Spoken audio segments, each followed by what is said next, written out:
Thank you all. I would also like to welcome our candidates, elected officials, members of the media, and thousands of Kentuckians who have traveled across the Commonwealth to be with us here today. This stage has welcomed governors, vice presidential candidates, senators, members of Congress, constitutional officers, and candidates from many political parties. Some have won, and some have lost. But every one of them has stood here before you because they're willing to face the people of Kentucky. That's what today's about. It's not about one party or one candidate. It's about giving the voters the chance to hear directly from the people asking to earn their trust. And before I go any further, I'd like to pause for just a moment to recognize those who make days like this possible. To the brave men and women of our armed forces, past and present, thank you for standing watch around the world so that freedom can flourish here at home. To our law enforcement officers, first responders, and all those who put on a uniform in service of others. Thank you for protecting our communities, safeguarding our liberties, and ensuring that Americans can gather peacefully to speak, to listen, and to exercise the freedoms guaranteed by our Constitution. USA! USA! USA! USA! USA! USA! USA! USA! USA! USA! I especially want to thank the McCracken County Sheriff's Department, our own Graves County Sheriff's Department, Lyon County Sheriff's Department, and the Kentucky State Police for helping us today.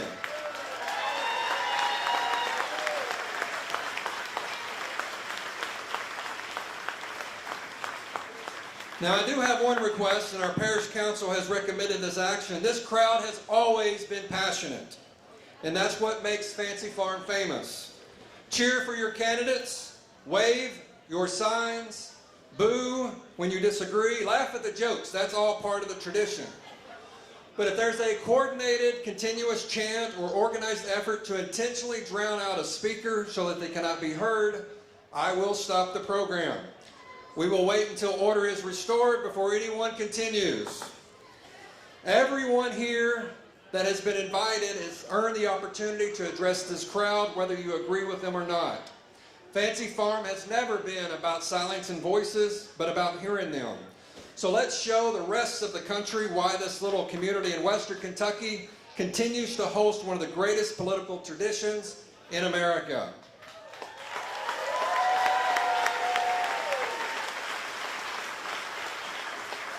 Now, I would like to invite the Most Reverend Bishop Medley of our Diocese of Owensboro to the microphone for our invocation. Bishop Medley.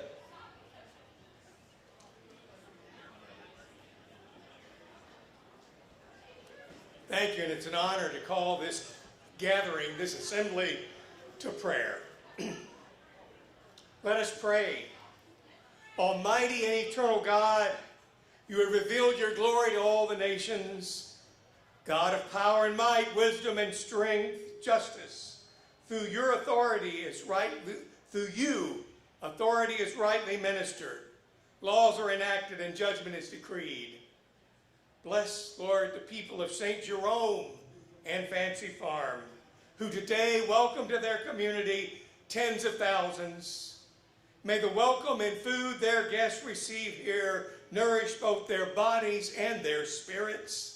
May all be greeted here as Christ. Let the light of your divine wisdom direct the discourse of all who would be public servants. Bless them, Lord, for their generosity and willingness to serve in the public realm and protect them from uncharitable scrutiny.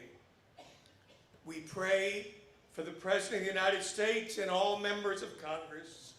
We pray for the Governor of the Commonwealth of Kentucky and members of the state legislature.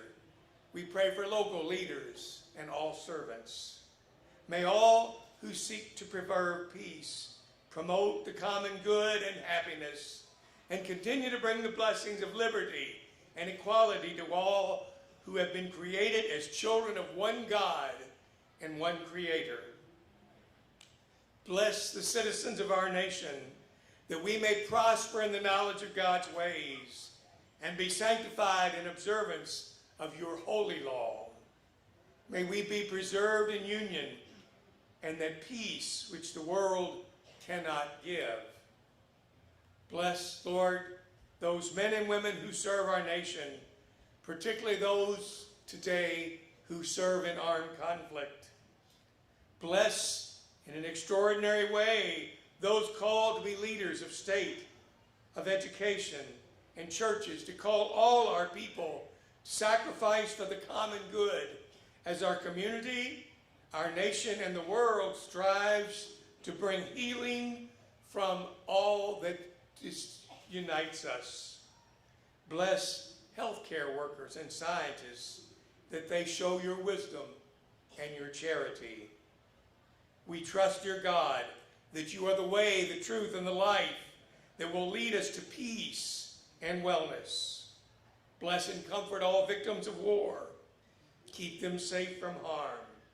May each of us be instruments of peace, that the day may come that conflicts need not be resolved by violence.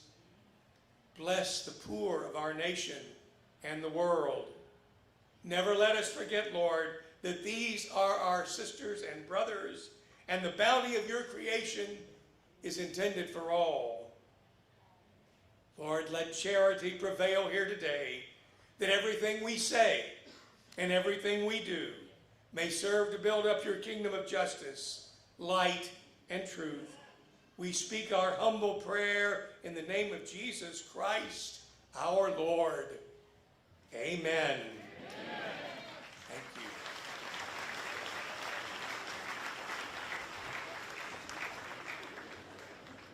Thank you, Bishop Medley. This year's singing of the national anthem will be Maddie Wilson. Maddie is the daughter of Everett and Jenny Sue Wilson. She is a 2025 graduate of the Graves County High School, is currently attending Murray State University, majoring in nursing. She and her family have been involved for generations here at the Fancy Farm Picnic. You may have found her serving lunch behind us at the Fellowship Hall. Please welcome Maddie.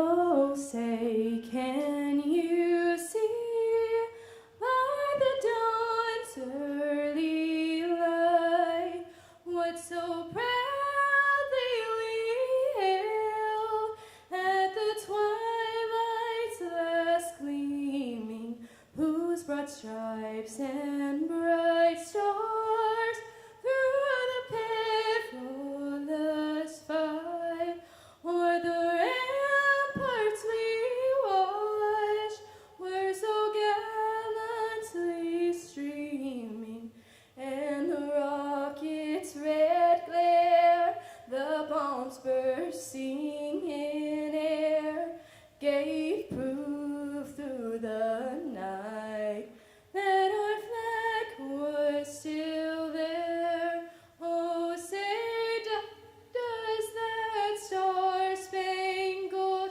banner yet wave o'er the land of the free and the home of the brave?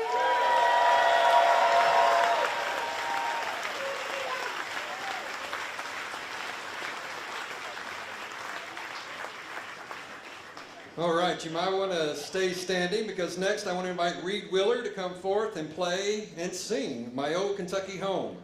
Reed just graduated from Mayfield High School, and he's also going to Murray State University to pursue a career in mechanical engineering. Reed, the stage is yours.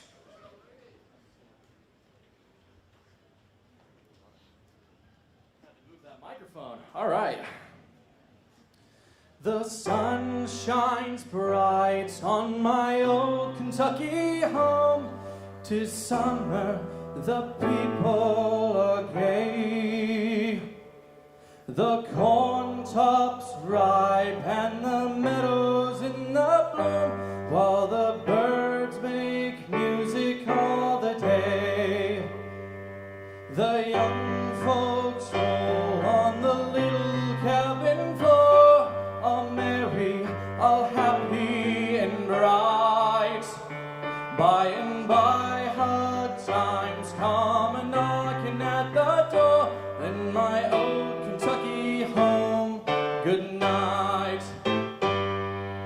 Weep no more, my lady. Oh, weep no more today.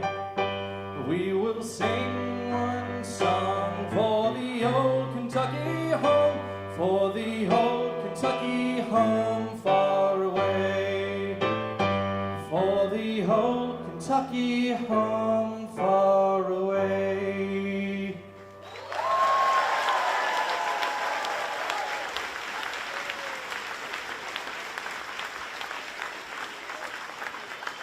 All right, let's give both of our musicians here in Graves County another round of applause.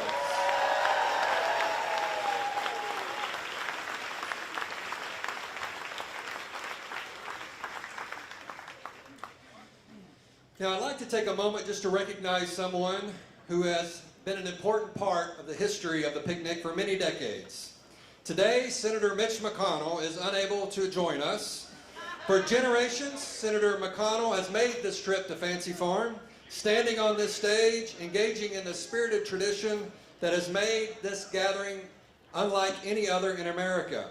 Regardless of party or political viewpoint, few individuals have had a greater impact on Kentucky's voice in Washington and have devoted more years of public service on behalf of the Commonwealth. From the community of Fancy Farm and the people gathered here today, we extend our gratitude to Senator McConnell for his years of faithful service to Kentucky and our nation. We wish him and Elaine all the very best, and we hope you will join me in thanking him and Senator McConnell with a warm round of applause.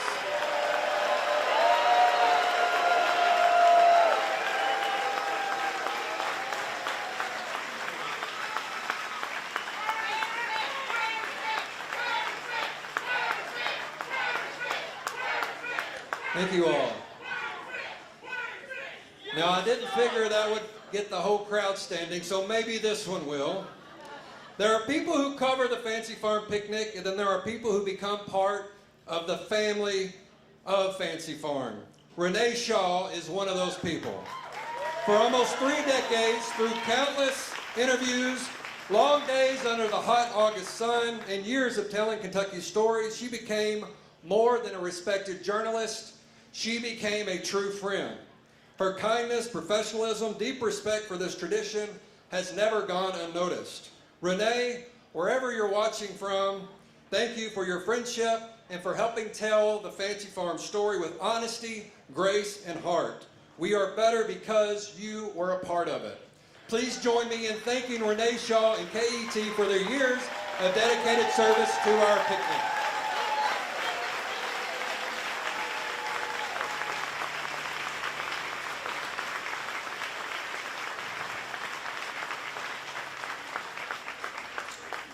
Now, ladies and gentlemen, it's my pleasure to introduce our Master of Ceremonies. For more than 4 decades, Dave "Buzz" Baker has been one of the most recognizable and respected broadcasters in the Commonwealth of Kentucky.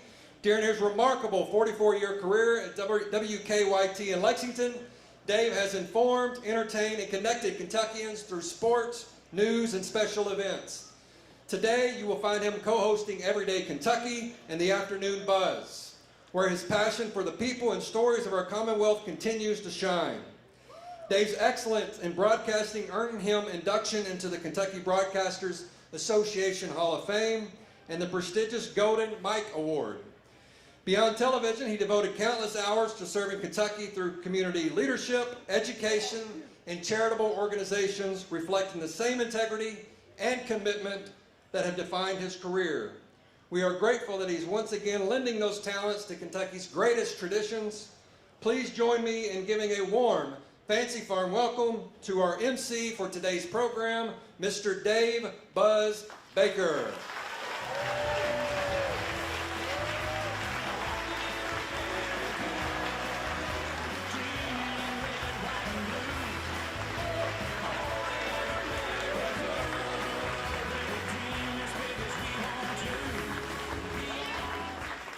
Thank you all very much. Let's hear it for Fancy Farm. not only one of Kentucky's greatest traditions, it's one of America's greatest traditions. And since I'm from WKYT TV in Lexington, we're part of the great television family. We have 9 stations around the state that touch all corners of the state. And so we have got people. I want to join Stephen in thanking KET. Spectrum is here today. Fox 56 is here today. We're streaming on WKYT, probably on our other great stations as well. I understand we've got people here from the New York Times, from the Wall Street Journal, all over the place. This is where it happens, and nobody does great political discourse better than the people of the Commonwealth at Fancy Farm. You know, there are church picnics and county fairs, but there's only one Fancy Farm. Think about this. And I heard Stephen say this yesterday. I believe he was doing an interview with WHAS, who's streaming as well, that this is the only place in the country where Republicans and Democrats come together on the same stage. And I think that is to be applauded. Let's hear it there.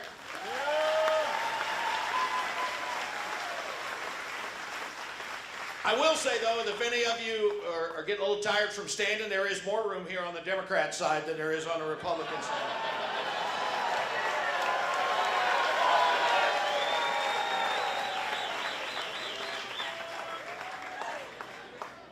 I don't mind this. Our season Sweet 16 tickets have been right next to Rocky for years, so we've been watching games and commiserating, and I'm just honored to be here because I know everybody except 1 or 2 people that are on this stage, and I think there is nothing more noble, nothing that is more admirable these days than public service. I mean, it's tough. You're away from your family, you're missing things, and let's give everybody who's up here a round of applause if we could.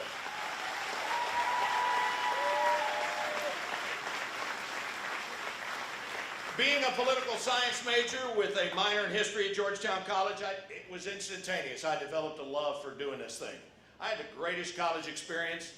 If you want this experience too, you can come to Georgetown College. My last semester, I took coaching and officiating football by appointment, and I worked at the WKYT Frankfurt Bureau during the 1982 legislative session.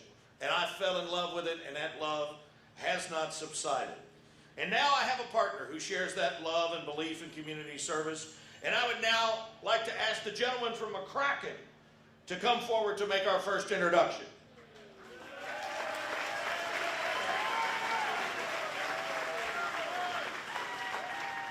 Thank you very much, my dear friend Buzz. My favorite thing to do, as many people know, as Majority Leader, is make the motion to override gubernatorial vetoes.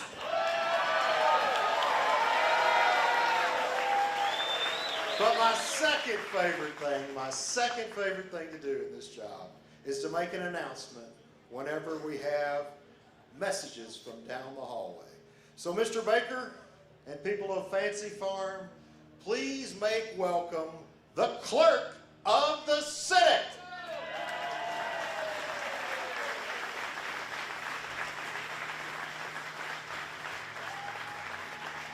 This is my wife, Donna Gale, who knows how to win over a crowd by being the Clerk of the Senate and drinking Sun Pop. I could not have done this without her. Thank you.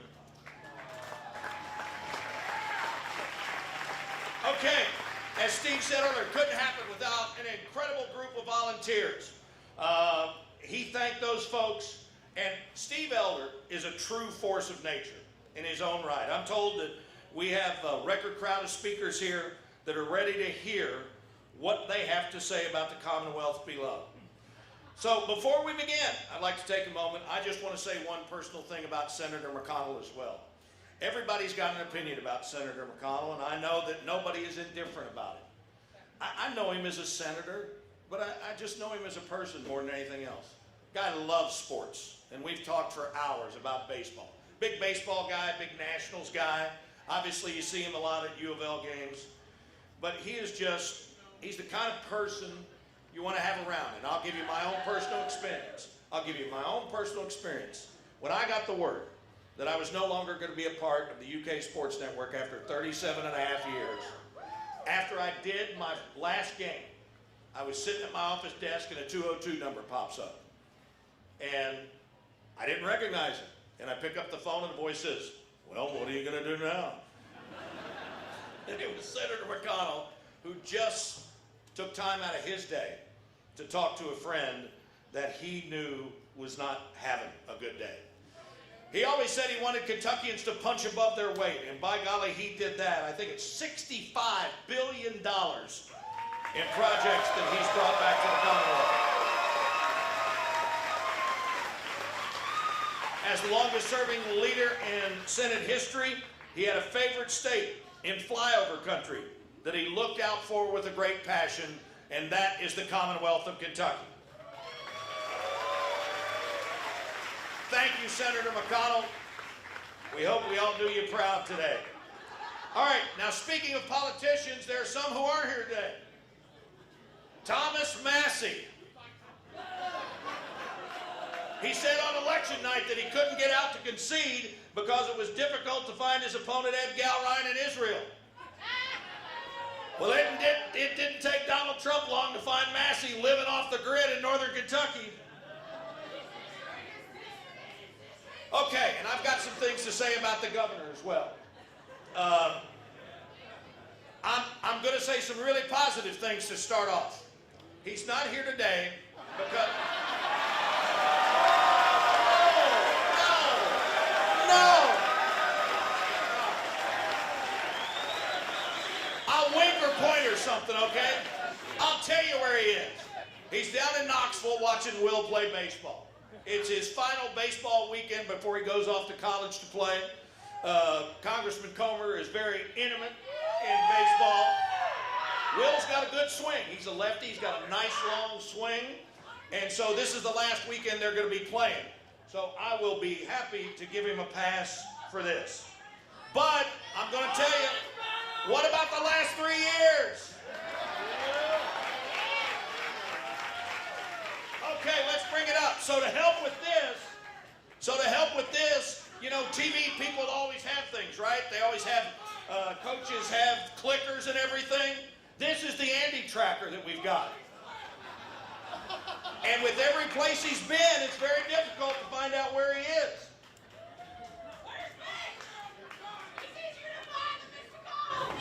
That's because we know where he is, dear. Thank you, though.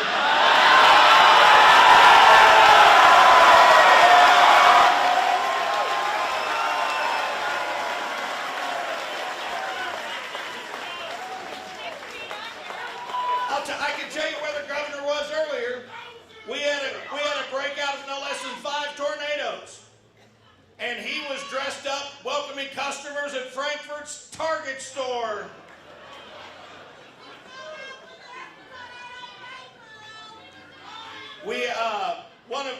One of my reporter friends, who shall remain nameless so that they don't draw anybody's wrath, is here. And they contacted me the other day and said, hey, do you remember this clip from 2018?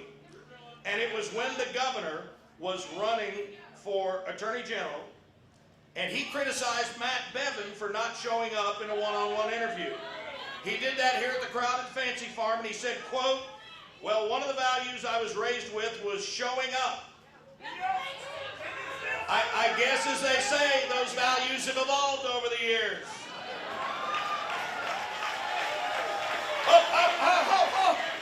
Hold on a second. Oh, yes, Andy is in Vegas. Apparently, Andy figured that the safest bet this weekend was to avoid standing on this stage between the lieutenant governor and his former senior aide.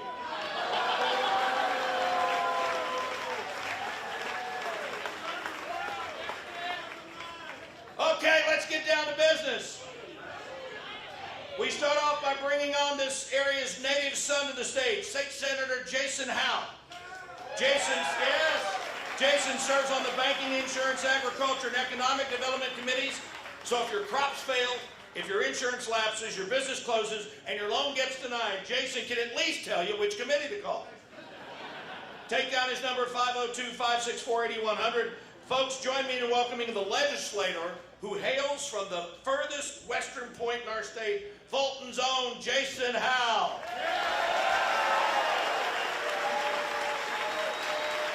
Thanks, Bud.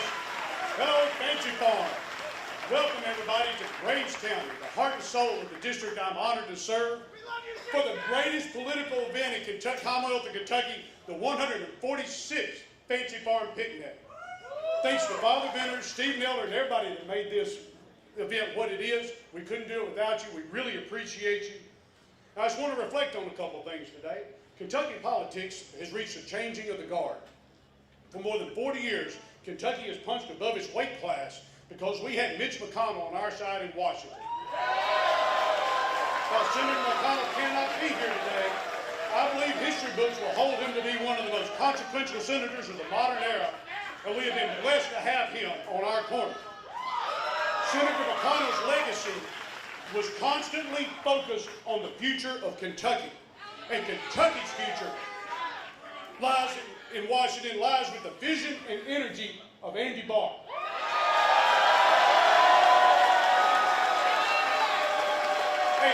I just want to let you know, it's great to hear people chant Andy for someone focused on Kentuckians rather than their own political ambition. Now, seriously, while we really do have to focus on sending the right person to Washington, we also have to focus on our future here at home. For the past 10 years, the Kentucky legislature has set the stage for success. We passed right to work, cut red tape, and lowered the income tax from 6% to 3.5% on our way to zero. But we cannot remain stuck with a governor more worried about his political future than Kentucky's. Next year, we can choose a governor focused on our future. Kentucky does not need a roadie chasing the national tour. We need a maestro who knows how to conduct here at home. I just wonder who would be the right person for this job. I don't know, maybe somebody who knows the Kentucky legislature and knows how to work with us because he served in it. Maybe someone who grew up in rural Kentucky, has farmed, and shares our rural values and our dreams for the future. Maybe, just maybe, if he had experience with the Kentucky agricultural policy of working with the Kentucky Department of Agriculture, it'd be even better. Does anybody know a man like that?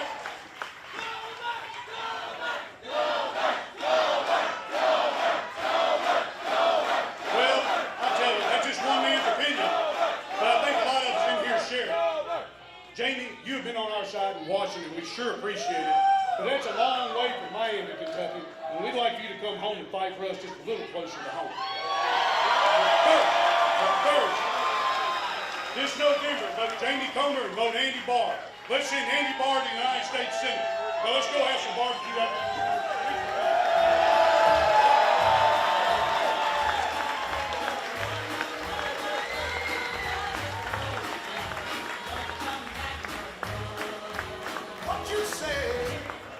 I've not been a very good MC on this. Where is the clock? Where's the clock? Clock is right there. So what we're doing is we're giving them how many minutes, whatever they're assigned, and then they get these cues at 1 minute, at 30 seconds, and then they cut off the mic. Okay, so I just wanted to do that. All right. Speaking of hopping around, let's get back to Representative Kim Holloway. And Representative Holloway is one of the more interesting routes that she has taken to Frankfort. She spent time as a libertarian before returning to the Republican Party.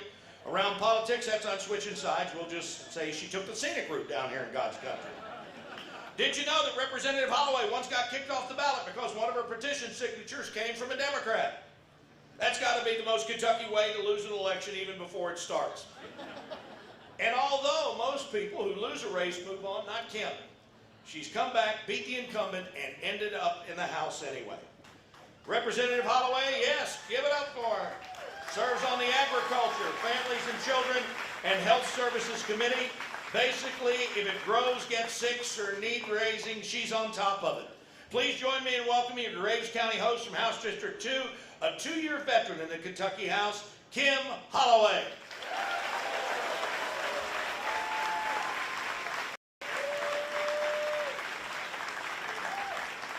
Good afternoon, everyone. It is an honor to be here again for the 146th Annual Fancy Farm Picnic. and to welcome everyone to my home county. I'm thankful to have been given a second term to represent our district in the General Assembly. Because I am unopposed in November, my speaking time has been cut down to 3 minutes this year. And because I am apparently irrelevant, hardly any of the media outlets bothered to report that I would even be here this year. I will admit, however, that I am joined today on the stage by some much more experienced candidates. Charles Booker is here.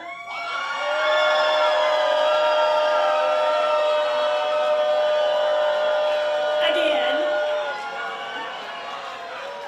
Mr. Booker has never met a ballot he did not like.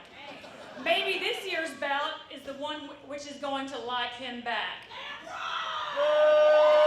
Every statewide ballot has 3 guarantees: Republicans, Democrats, and Charles Booker. He served 2 years in the Kentucky House before he made a primary bid for Senate and has spent the last 6 years campaigning for whatever is on the ballot. He has spent more time running than he did sitting in the House. His campaign is starting to look less like a race and more like a concert tour. It may work out for him this year. I hear he has been endorsed by some notable pillars of persistence, including Cher, Stefano DiMera, and Spirit Halloween. All kidding aside, I do look forward to Mr. Booker's filings, however, because they are the most reliable sign that spring is near. We are all disappointed that Senator McConnell couldn't be here for what would be his final picnic as a sitting senator.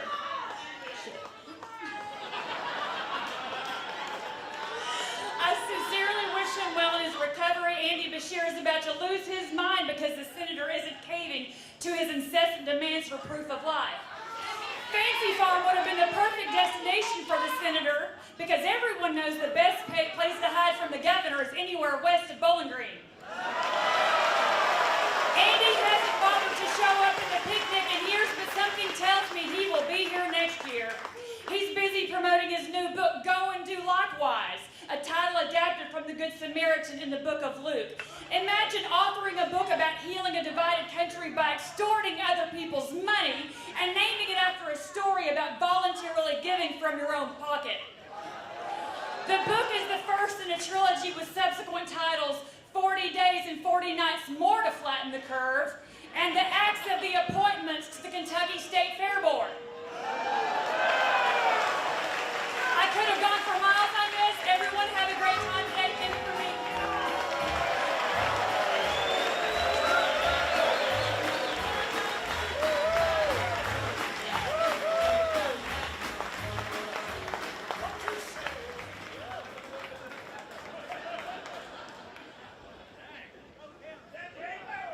I mean, what the heck? I'm sorry. Every time you do that, it sounds like, ah! Yeah, okay. I mean, I understand you were upset about the media coverage. But thank goodness most people are streaming this and we're not on broadcast television or we would have gotten our license looked at for that. But how in the name of goodness do you bring Stefano DiMera into this? He was one of the great characters in daytime soap operas. How does that happen? Our next speaker is Senator Rand Paul.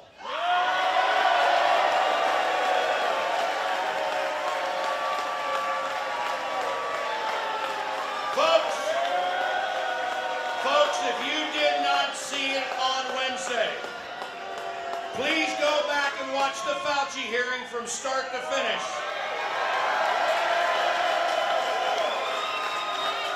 In over 44 years of doing this, I've never seen a politician eviscerate a witness with just the facts while keeping perfect decorum.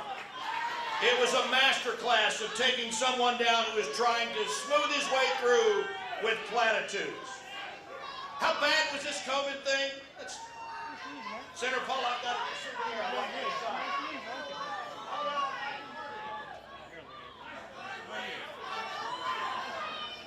I still have my COVID card because I was afraid to go anywhere without it.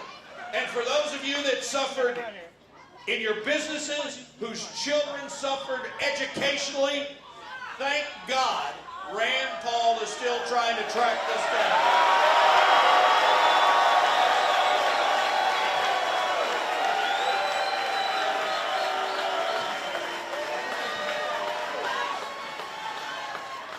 When we look at this situation, CNN said it wasn't important. They wanted to look ahead. It's important to the people who suffered and are still suffering. Thank you on behalf of a grateful Commonwealth for your dogged pursuit of the truth. And now, ladies and gentlemen, soon to be Kentucky's senior senator, Senator Rand Paul.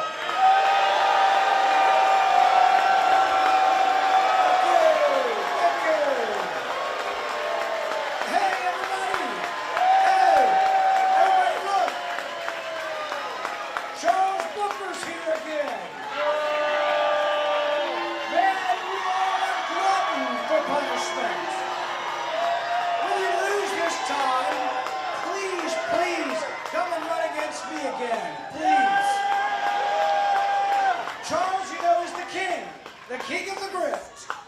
Remember when you did that grift, Charles, when you made over $100 grand? What was it called? Oh yeah, the hood to the holler. Remember when my wife called you out? What did she call it? Oh, that's right, the hood to the dollar. But Charles, I'm glad to see you haven't given up on your principles. Your principled stand for the mutilation of minors is sure to endear you to dozens of people. Your principled stand for drag queens in kindergarten might just be the clincher that lets you set a new record for the least votes ever.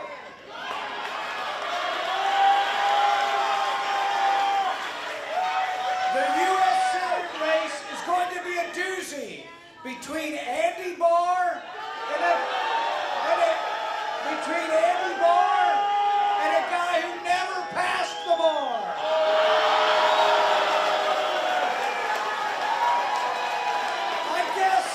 I guess this means the Democrat bench is empty, because I'll bet you even the Democrats for Hamas are not coming in this year.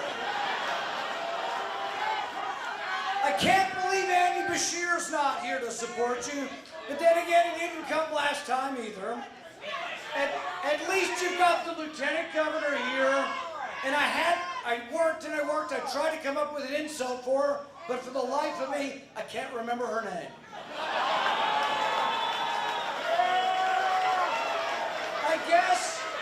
I guess Beshear is busy running for higher office.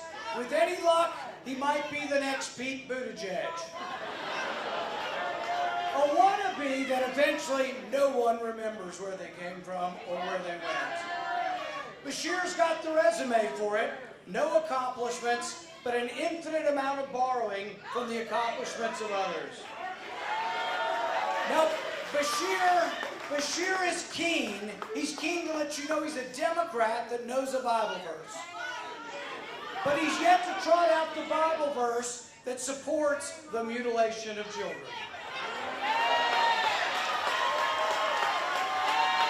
As far as Beshear bragging about the state of Kentucky, Kentucky's successful economy comes from one source and one source only, and that's our Republican majority.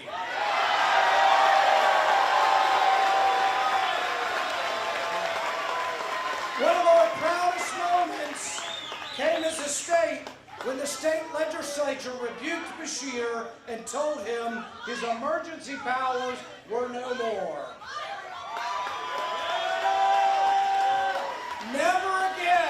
Never again will a governor be allowed to send the state police after people trying to go to church. Never again will a governor be allowed to commandeer your restaurant, your hotel, or your gym. Never again will a governor close our schools.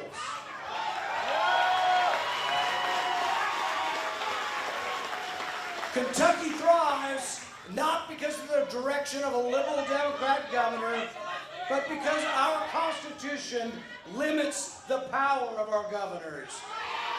Every single one of his vetoes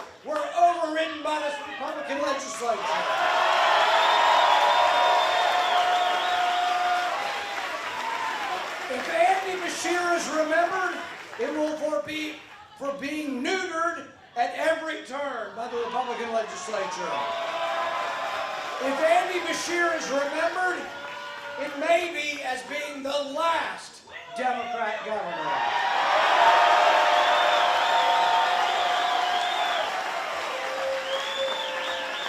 For those with eyes to see, it is clear why Kentucky thrives. It is because of our Republican majority. I am proud to be part of that majority. I'm proud to be a Kentuckian, and I'm forever grateful to be part of the greatest freedom experiment in world history. God bless the USA. Thank you very much.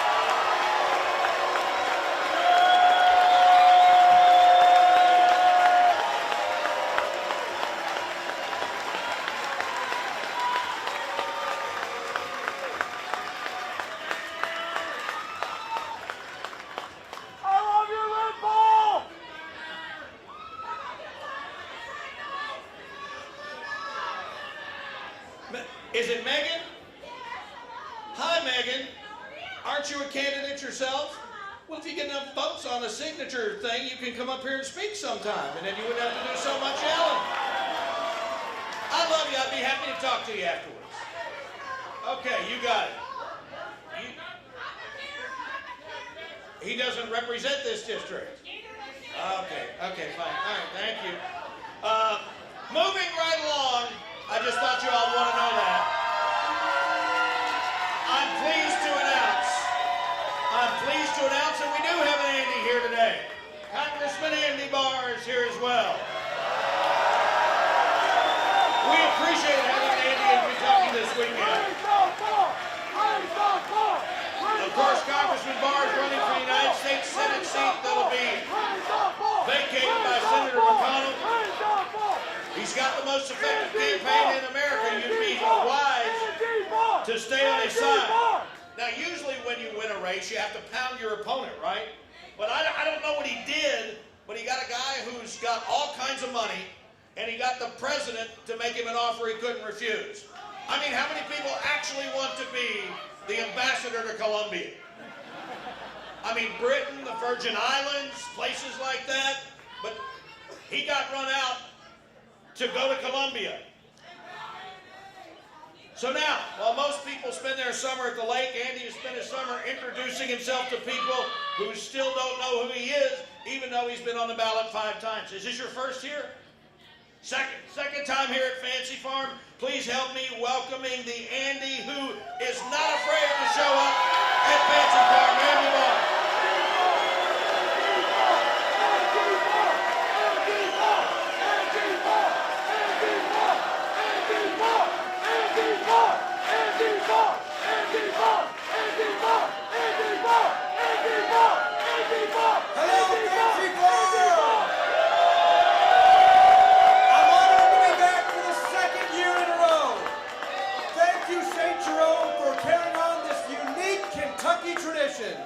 I'm Andy Barr.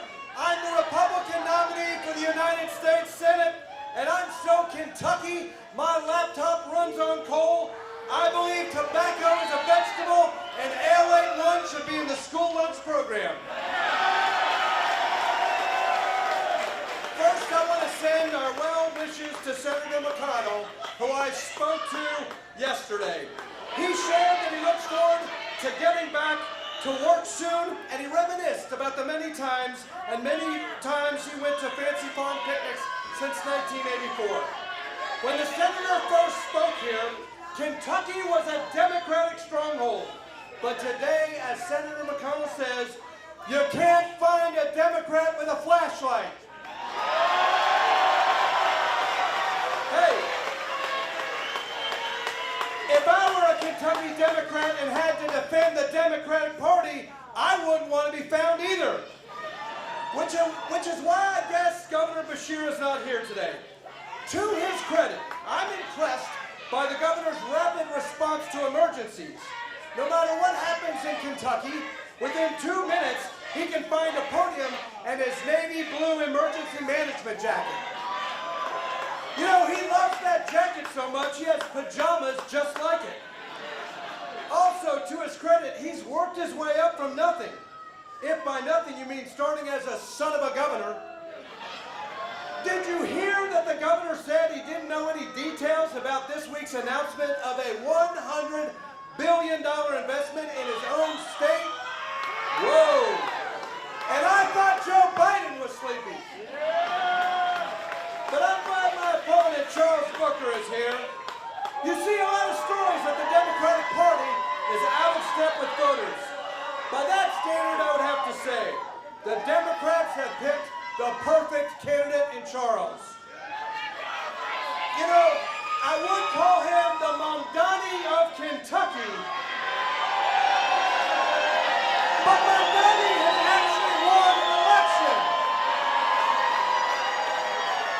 You know, Charles is a community organizer. Newsflash, that's not a job. That's what you put on a resume when professional complainer sounds too negative.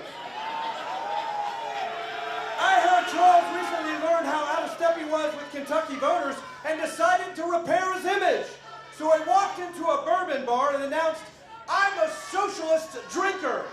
The bartender asked, "Don't you mean you're a social drinker?" Charles responded, No, I'm a socialist drinker. I only drink when someone else is picking up the tab. You know, Charles has been endorsed by socialist Bernie Sanders, AOC, and the Indian princess herself, Elizabeth Warren. Charles is the socialist that sounds like a name of a band no one wants to listen to. It's like ABBA, but they can't sing money, money, money because it's always been redistributed. Charles, socialism doesn't work in Cuba, and it won't work in Kentucky.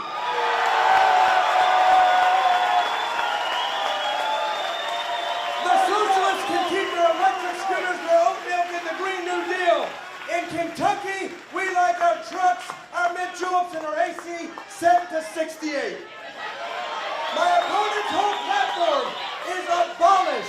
Abolish ICE, abolish the border, abolish police, abolish prisons, abolish private health care, abolish student debt. Come November, he's going to wish they had abolished Election Day.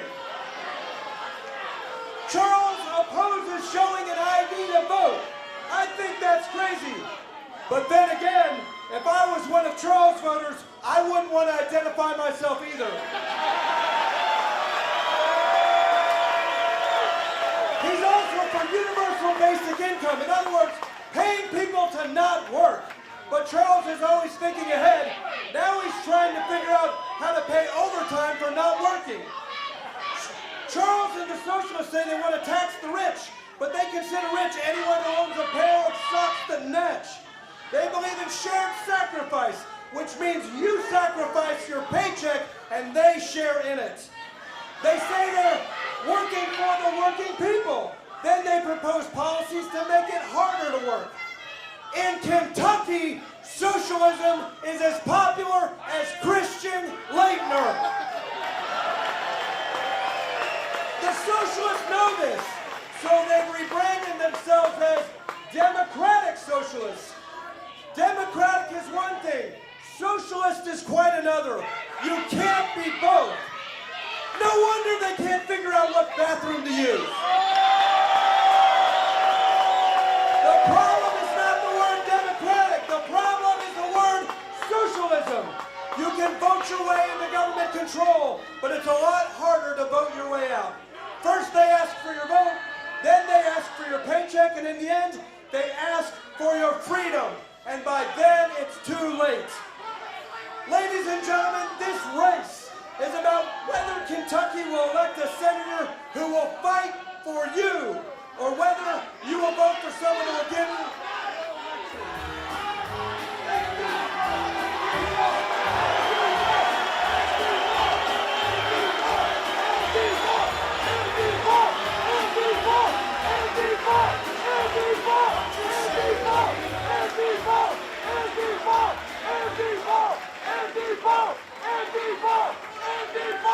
Anti-vote!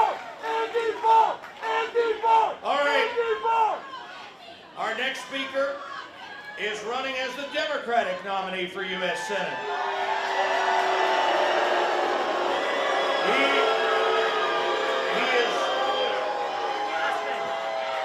He is no stranger to Kentucky politics. He was the youngest black legislator to ever serve in the Kentucky House of Representatives. Charles Booker is also one of the state's most prominent progressive leaders and has built a loyal grassroots movement. Charles, I'm sorry if you feel out of place here. There's no hood or no holler. Neither one of these in Fancy Farm. He's run statewide before, built passionate grassroots following, and now he's back for another shot at the Senate. Now, as I stand here on this stage, Charles, I'm sweating from my hood to my down under. So, I'd like to ask a big favor. Whatever you're going to do with ICE, put an exemption in for the first Saturday in August, because we need ICE here at Fancy Farm today. We love this weather. Ladies and gentlemen, give it up for Charles Booker.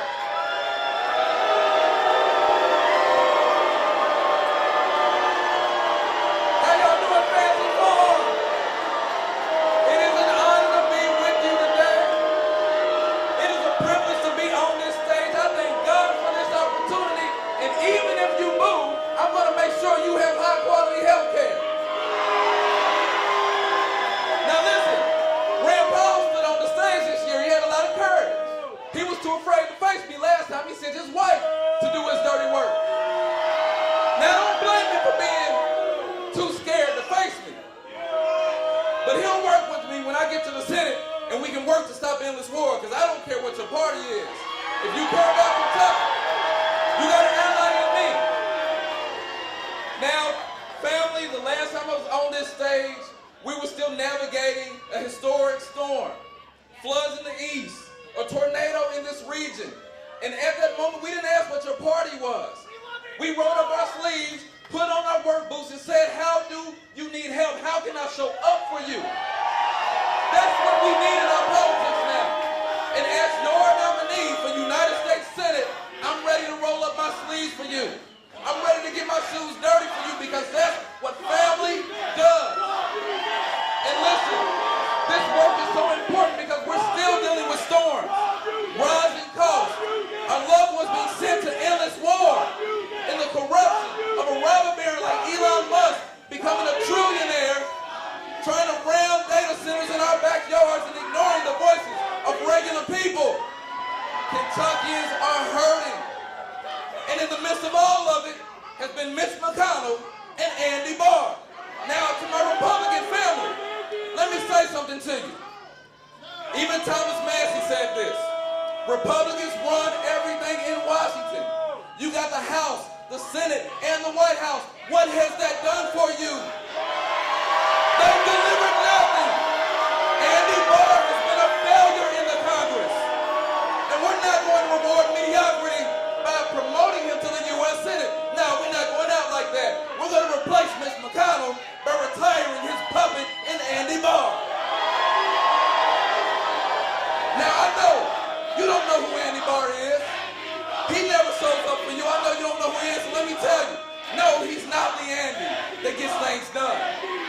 This Andy is a bit of a fraud. He's a charlatan. Andy Barr has been a shapeshifter. He's been a moderate Republican, and now he's trying to cosplay like he wants to make America great again. Cut the act, Andy Barr. Nobody's buying it. Andy Barr is a weak version of Mitch McConnell and a bootleg version of Donald Trump. Andy Barr is the Nate Morris of Matt Bevins. The man is a joke. Andy Barr is a status quo politician who would rather fund endless war and protect the Epstein files instead of stand up for you. Now I know one thing. All of us agree in protecting our children. So why would Andy Barr refuse to push for the release of the Epstein files? I will never support child predators. I will never protect pedophiles. And folks, one of the worst things about it all is Andy Barr knows better. Mitch McConnell, okay, wait a minute. Where in the world is Mitch McConnell? What is going on with Mitch McConnell? I was the first person to call for transparency. And instead of speaking up for Kentucky, Andy Barr has been quiet as a church mouse. He refuses to say anything. Now, Kentucky, one thing we hate more than bullies is cowards.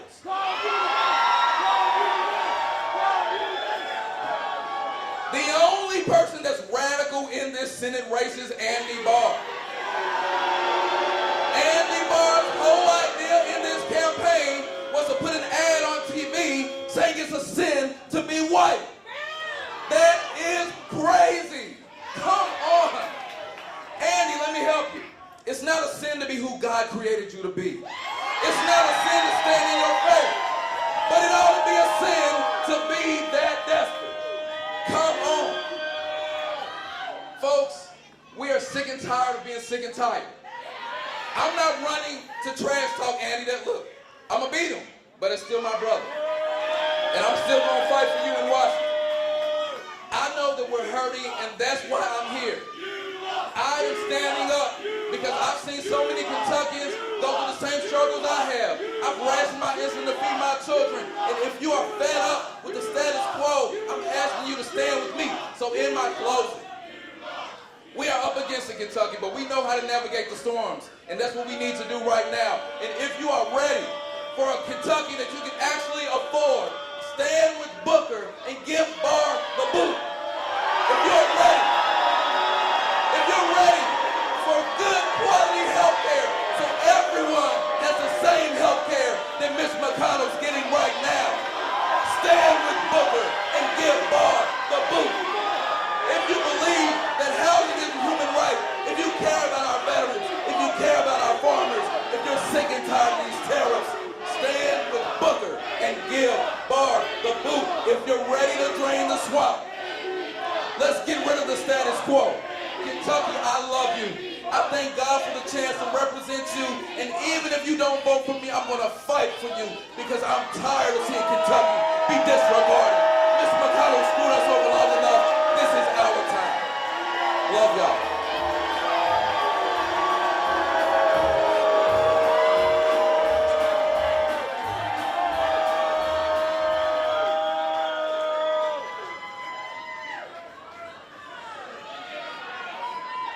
Thank you, Charles. I'm going to tell you something now. The Republicans used to be in this position like back in the early 80s, but it takes a lot of courage for a Democrat to be up here today. And so for all of you on this side, thank you so much for your service. Our next speaker is making his first run for Congress as a Democratic nominee in the 1st District seat. John Williams is a lifelong Marshall County and community organizer and says he wants to bring a working class voice to Washington. If you're still trying to figure out who he is, congratulations, you're fully caught up with the rest of Kentucky. John, whose friends call him Drew, helped organize Tater Day. I'm in favor of that. It's most impressive as chairing the House Appropriations Committee. Every time you think you've reached the bottom of Drew's platform, another issue appears. He's got 15 different policies on his website.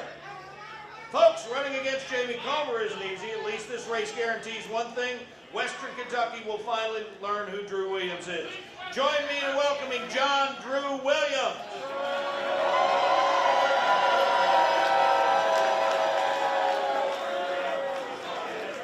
Guys, hold on a second.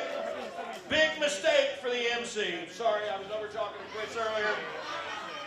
I want to continue with this. We've added Kentucky Party Senate candidate Christopher Campbell to the roster.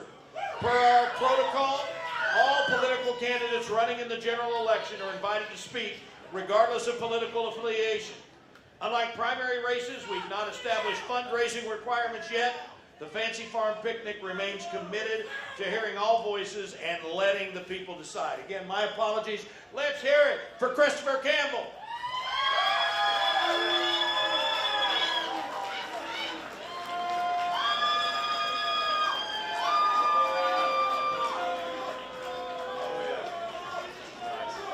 Well, good afternoon. My name is Christopher Campbell, and I am from Richmond, Kentucky. Thank you for having me here. And I want to give a special thank you to Stephen Elder and the Fancy Farm Committee for allowing me to speak at this historic event. This is a great honor, and I do not take this honor lightly. Standing here today with so many of the bright political minds in our state, I'm reminded of the parable of the Pharisee and the tax collector from the book of Luke. In this story, two men are heading to the temple to pray. The Pharisee stands at the temple to pray away from everyone else. He stands alone and thanks God that he is not like the others. He's not like the robbers, the adulterers, the wrongdoers. He's not even as bad as the lowly tax collector. The tax man stands off a distance from the Pharisee. He's very quiet. His hand is clenched and he's softly pounding against his chest. And he's quietly praying, God, have mercy on me, a sinner. The tax collector was justified before God. For those who exalt themselves, like the Pharisee, shall be humbled. And for those who humble themselves, they shall be exalted. Most of our elected officials are supremely confident in their own righteousness, while they look down upon others with disdain and malice. None of these folks represent Kentucky or the citizens of the Commonwealth. They exalt themselves above others, and wow, man. They are rich people being directed by rich people that are letting those decide how you should live. What does Garland Barr represent? Seriously. He clearly doesn't represent competence. Think about it. Your representative will sit in a room with a weapons dealer, a pharmacy rep, or Donald Trump, listen to them speak, and think, wow, this makes sense. This guy has good ideas. Charles Booker is morally compromised. He is morally compromised because the leaders of the Democratic Party have sold themselves to Israel, and they have left Kentucky behind. Mr. Booker is allowed to say whatever he wishes, so long as he doesn't follow through on those words. My opponents want to send your kids across the globe to die in wars at the behest of foreign empires. But at least Charles will apologize. Thanks, Charles. Essentially, my opponents are the same. Republicans are Democrats, and Democrats are Republicans. All you have to do is look at the endless wars that we are constantly locked in. They lead by one mantra: everything for the rich, whatever else they can scrape aside for themselves, and nothing for Kentucky. That mantra is no more evident than the unmitigated expansion of AI data centers across our country. Trillions of taxpayer subsidies have been poured into large AI corporations. Now, technology is not inherently antagonistic toward humanity, as it significantly improves the human condition. However, it does carry the potential to impair human life if it is not focused at positive objectives. There is a $100 billion proposal that will send funds to Western Kentucky for data center implementation. This will increase your utility bills and decrease the amount of money in your pockets. And many of you have already experienced these burdens firsthand. They came for the trees, they came for the mountains, and now they're coming for everything else. And why is that? Because someone somewhere will always sell out the rest of us to make some money. Barr and Booker.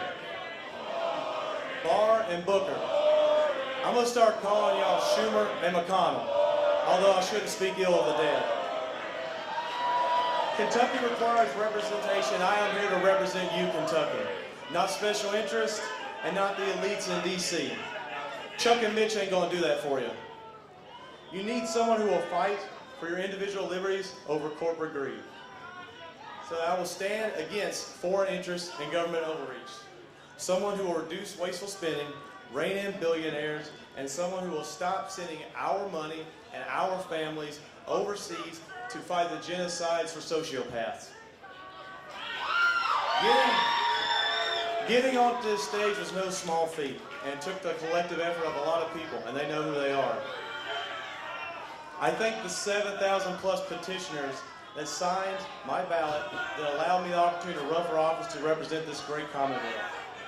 I grew up in rural Marion County, walking around gravel roads, picking up cans to scrape together enough money to buy bread and bologna. So I understand the struggle of people because I came from a family who struggled to make ends meet. Now, I lived on a few farms, and I have to admit, I didn't know they could be this fancy. I am the only nonpartisan candidate on this stage, and I am humbled to stand on this stage, and I am grateful for your time and for your attention. I leave you with this quote from author and civil rights advocate James Baldwin. Not everything faced can be changed, but nothing can be changed until it is faced. Thank you for your time. I really do appreciate it.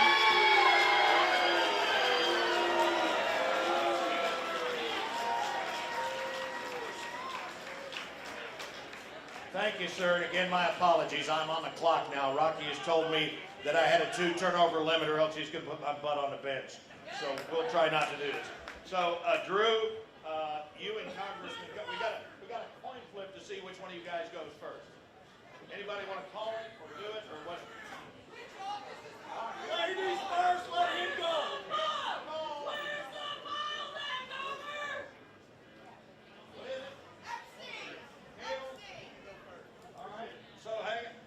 Chief, join me in welcoming for real this time, John Drew Williams. Hello, Fancy Farm. My name is Drew Williams, and I'm going to be your next United States House Representative. I am here for you.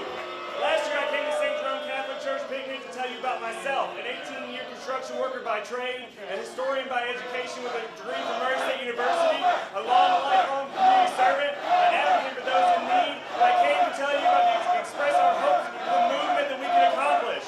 This year, I came to bring you receipts. Running for this representative community has been the greatest blessing of my life. I have attended over 107 public events in this campaign, county fairs, town halls, listening forums, senior centers, so many 5K runs, community service actions, and a wide range of church services, including St. Jerome Catholic Church last week. We've canvassed over 20,000 doors so far, including here in Fancy Farm. My goal is a good faith conversation with every willing person in this sprawling gerrymandered district. We have been pushing for a change in the conversation, to ask ourselves how we can be of service to others around us, to act like no one is coming to save us and our neighbors, to be truly the hands and feet of Christ that we've been crying out for in prayer. It has got to become popular to love our neighbor again, and you deserve representation that strives to be a positive role model and an advocate for community empowerment every single day. I am here for you. I consider myself and my specific brand of politics as a liberty-style econocrat. If you are someone looking for more liberty in your life and those in your community, for money in your pocket, power to the working people, and supporting the PRO Act, and a visible opportunity for anyone willing to reach for it to achieve the American dream, welcome to the team. I believe government should be judged by results, whether the people are truly free, that they keep more of what they built towards, and that the interface between government and the people be as effortless and effective as possible. Government should respect your rights, stop powerful interests from taking advantage of you, and ensure that the public dollars go to the public good. I am here for you. That begins with making every dollar you work for mean something again. I believe we should simplify the tax code and do a $100,000 federal tax exemption for earned income and Social Security. To replace the bracket system with a smooth rate gradient afterwards so every dollar you earn actually means something. Economic safety net services should follow the same principle. Right now, someone can take a new job, take a shift, or earn a pay raise and lose more through earned income and SNAP, Medicaid, housing assistance, and child care than the new income was worth. For every additional dollar earned, total assistance should decline by 10 to 15 cents. No cliffs, no punishments for taking on the effort. Every dollar earned should move you forward. I am here for you. Then we follow it up with representation that cannot be bought. Federal officials, top appointees, and their immediate families should be banned from trading individual stock trades while they hold power over legislation and public spending. We have to eliminate dark money in politics, ban politicians from becoming lobbyists, and for proper ethics reform for the entire federal government. When your representative owns personal stocks in mega corporations like Amazon, Google, Microsoft, surveillance state companies like Palantir, and companies positioned to profit from AI, from data center expansion, and from the military-industrial complex, or when they take PAC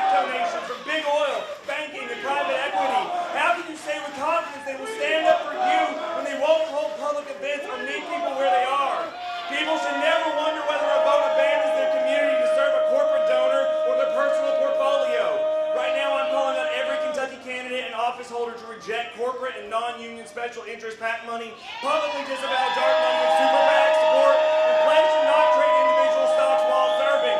We need standards in Kentucky that rise above party, personality, and political ambition.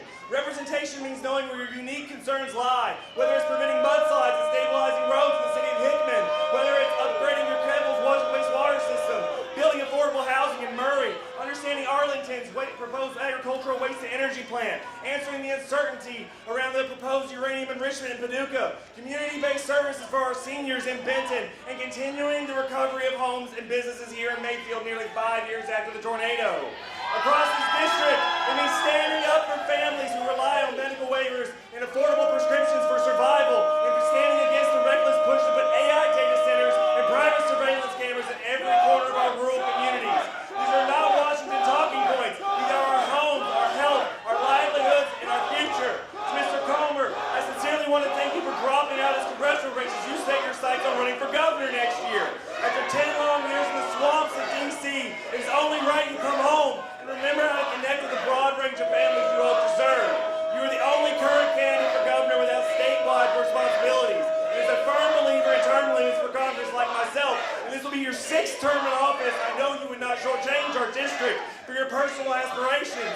I respect that you are not planning to stick taxpayers with an expensive multi-million-dollar special election or treat this House seat like your own entitlement if the governor's race does not go your way. I am glad you have more integrity than that. Mr. Comer and I have both agreed to stay here as long as you all need us to this afternoon and remain available to answer any questions you may have. We will both be available at our respective tents afterwards.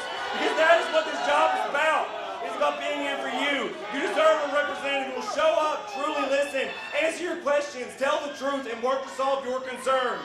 This seat belongs to the people, not a politician's stock portfolio, corporations, lobbyists, billionaire donors, or foreign powers. My name is Drew Williams. I am asking for your voice, for your vote, and for your help in rebuilding our village. I am here for you. Thank you so much.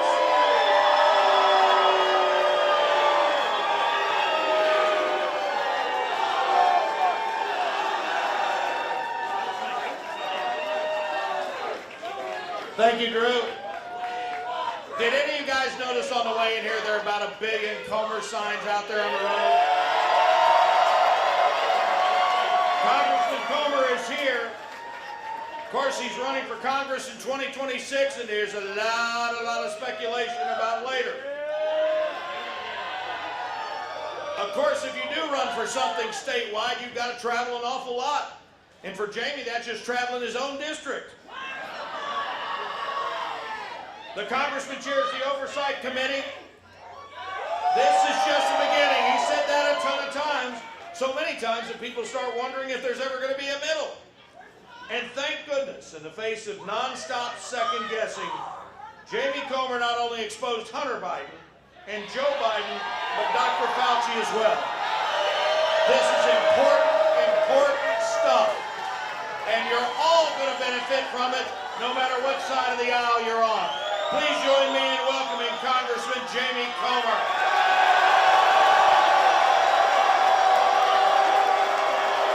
Thank you, Bud. Thank you all. Thank you. It's great to be back at the greatest annual political tradition in Kentucky, the Fancy Farm Picnic. It's also great to have some Democrats back on the stage this year. Charles Booker, my man, I'm going to save you some time and gas money. Nobody in West Kentucky is buying that socialist bullcrap you're selling. This is anti-bar country. And you just heard from my opponent, Drew Williams. He is the ambitious sort. Drew ran for Benton City Council and lost, finishing 8 out of 10. So he moved up, and later he ran for state representative against my good friend Chris Freeland, but he lost in the Democrat primary, finishing 3rd out of 3. And now my ambitious opponent has moved up again to run for Congress against me. At least this time, Drew, you're going to finish 2nd. This time, you're moving up in the world. So I'm going to make a prediction at Fancy Farm. I predict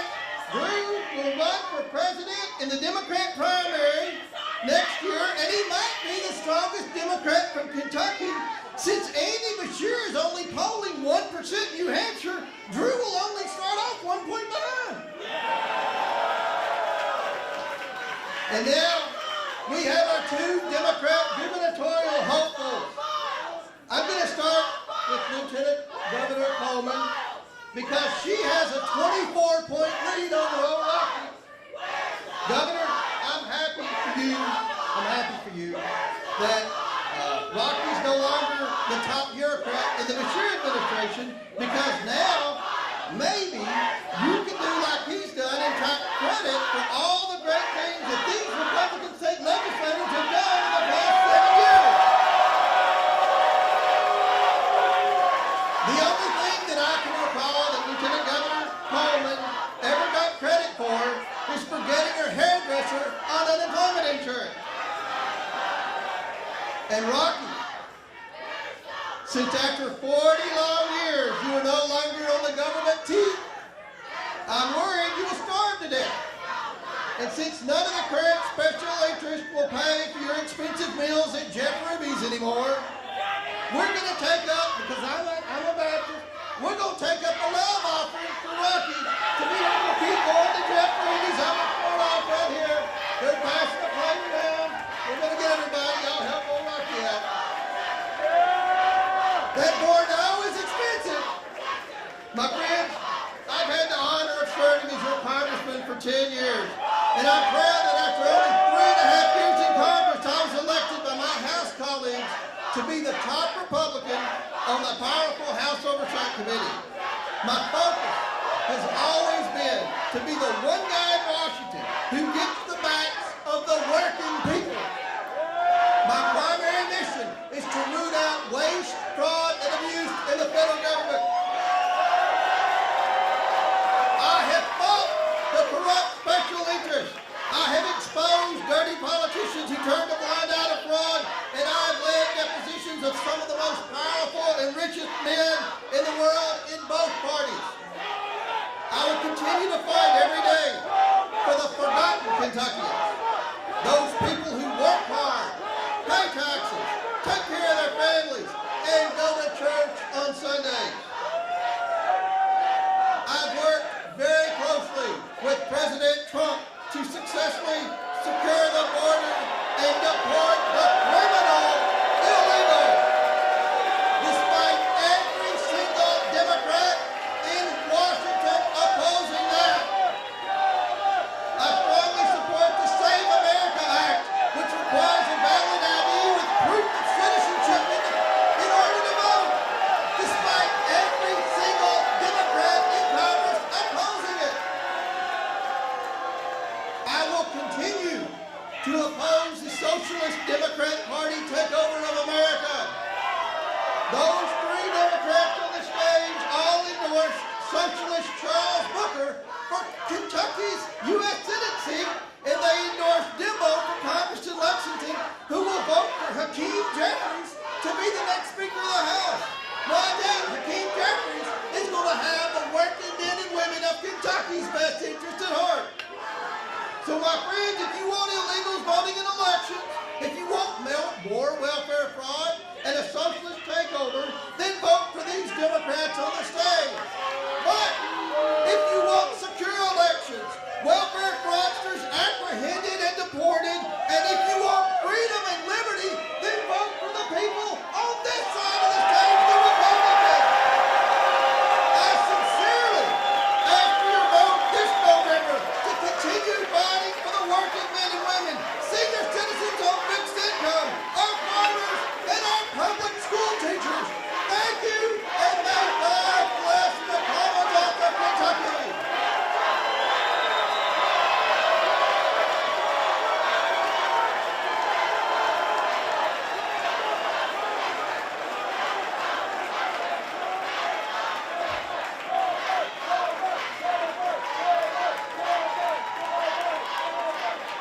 Thank you, Congressman. Okay, I don't want any fraction of it. I told you at the beginning of this deal, I commend Governor Beshear for being with his son this weekend. They won their first two games yesterday. They won their game this morning. They're playing again right now.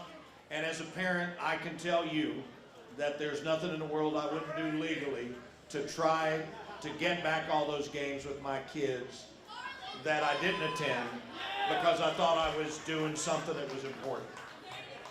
So that's always going to be a pass. Same person that feels like that.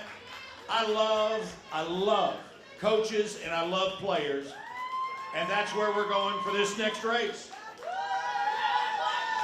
Lieutenant Governor Jacqueline Coleman is an educator, a history teacher, a former basketball coach, and now she's joined the team running for governor.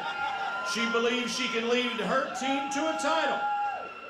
Coach Coleman already knows what it feels like to draw up a game plan while everybody is in the stands is convinced they've got a better one.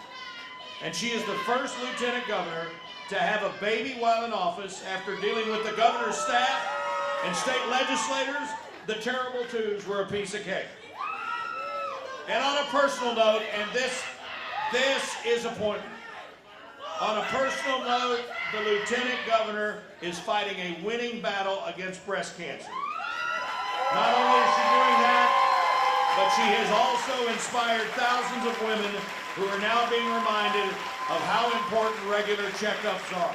Ladies and gentlemen, welcome the Lieutenant Governor of the Commonwealth, Lieutenant Governor Jacqueline Coleman.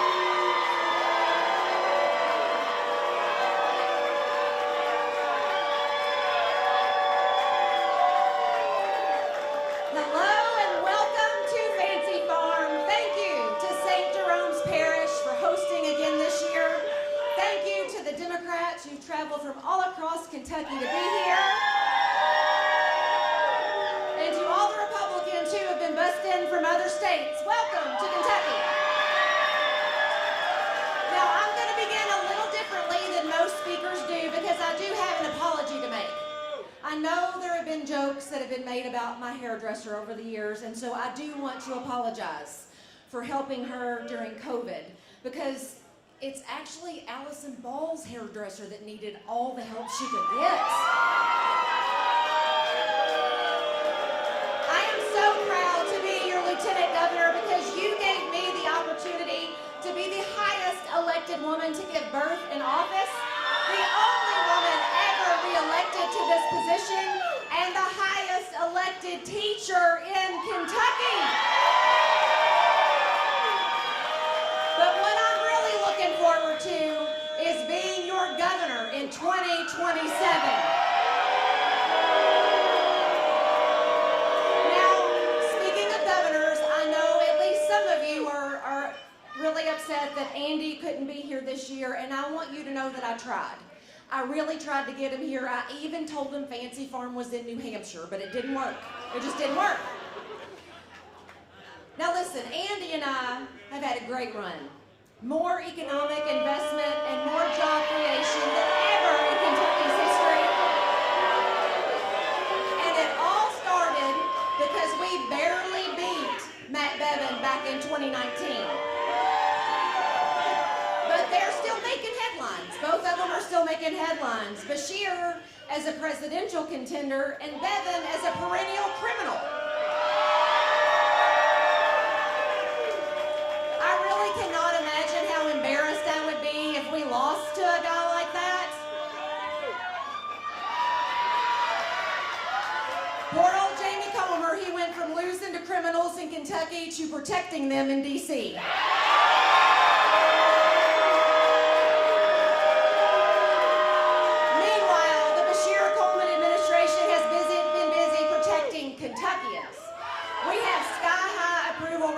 For a reason. We prioritized public education, and so did every county across Kentucky when we defeated Amendment 2 in a landslide.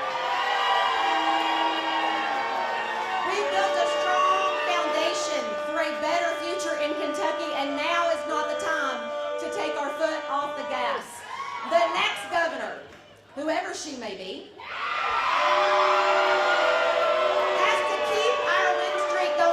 focusing on working families, by fighting for the health care Kentuckians deserve, pre-K for all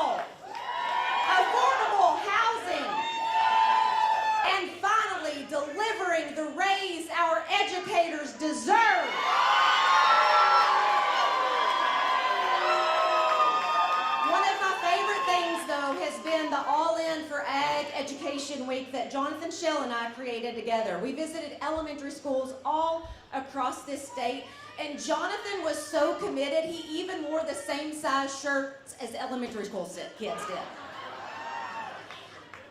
But really, we were all impacted by our time in school. We were. Like today, Michael Adams' speech is going to be all the proof we need that he was always picked last on the playground. Now, speaking of pick-me-boy energy, what on earth was Russell Coleman thinking when he posted that I wasn't his ex-wife or his sister when I announced my run for governor? I didn't even have to write a joke about it because the social media comments reminded me that the internet is undefeated, so here are a few of my favorite from all of you. Did you marry your sister? I'm confused. No one thought this woman would have ever married you. Keep dreaming. You look like the kind of guy that would marry your sister. And leave it to an unattractive, irrelevant man to try to make it about himself.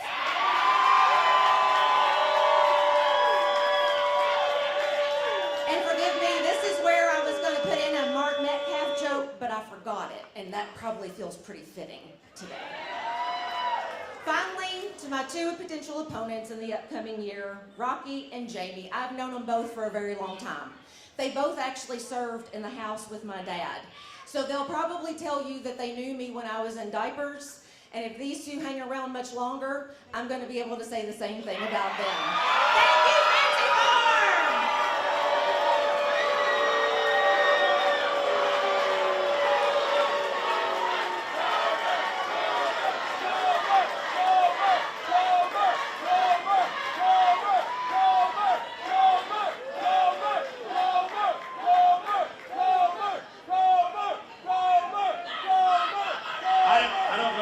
Lieutenant Governor, but life is hard. I'm kind of looking forward to being back in diapers. That's what they call the circle of life. Next up, as the Lieutenant Governor said, I'm fortunate enough to be friends with just about everybody up on this stage, and I appreciate their participation, their sacrifice, and yours as well, no matter what side of the aisle you're on.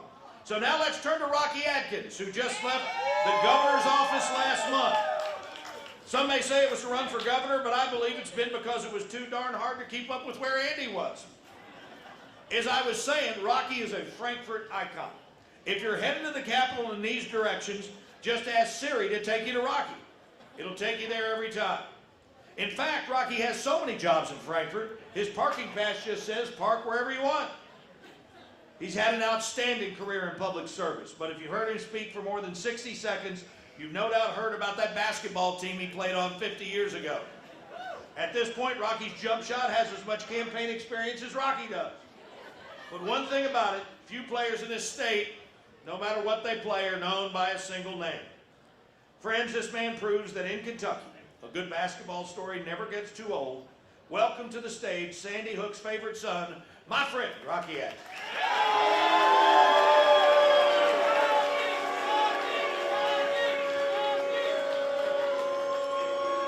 Well, Fancy Farm, it's good to be back here with all of you. I've been on this stage many times.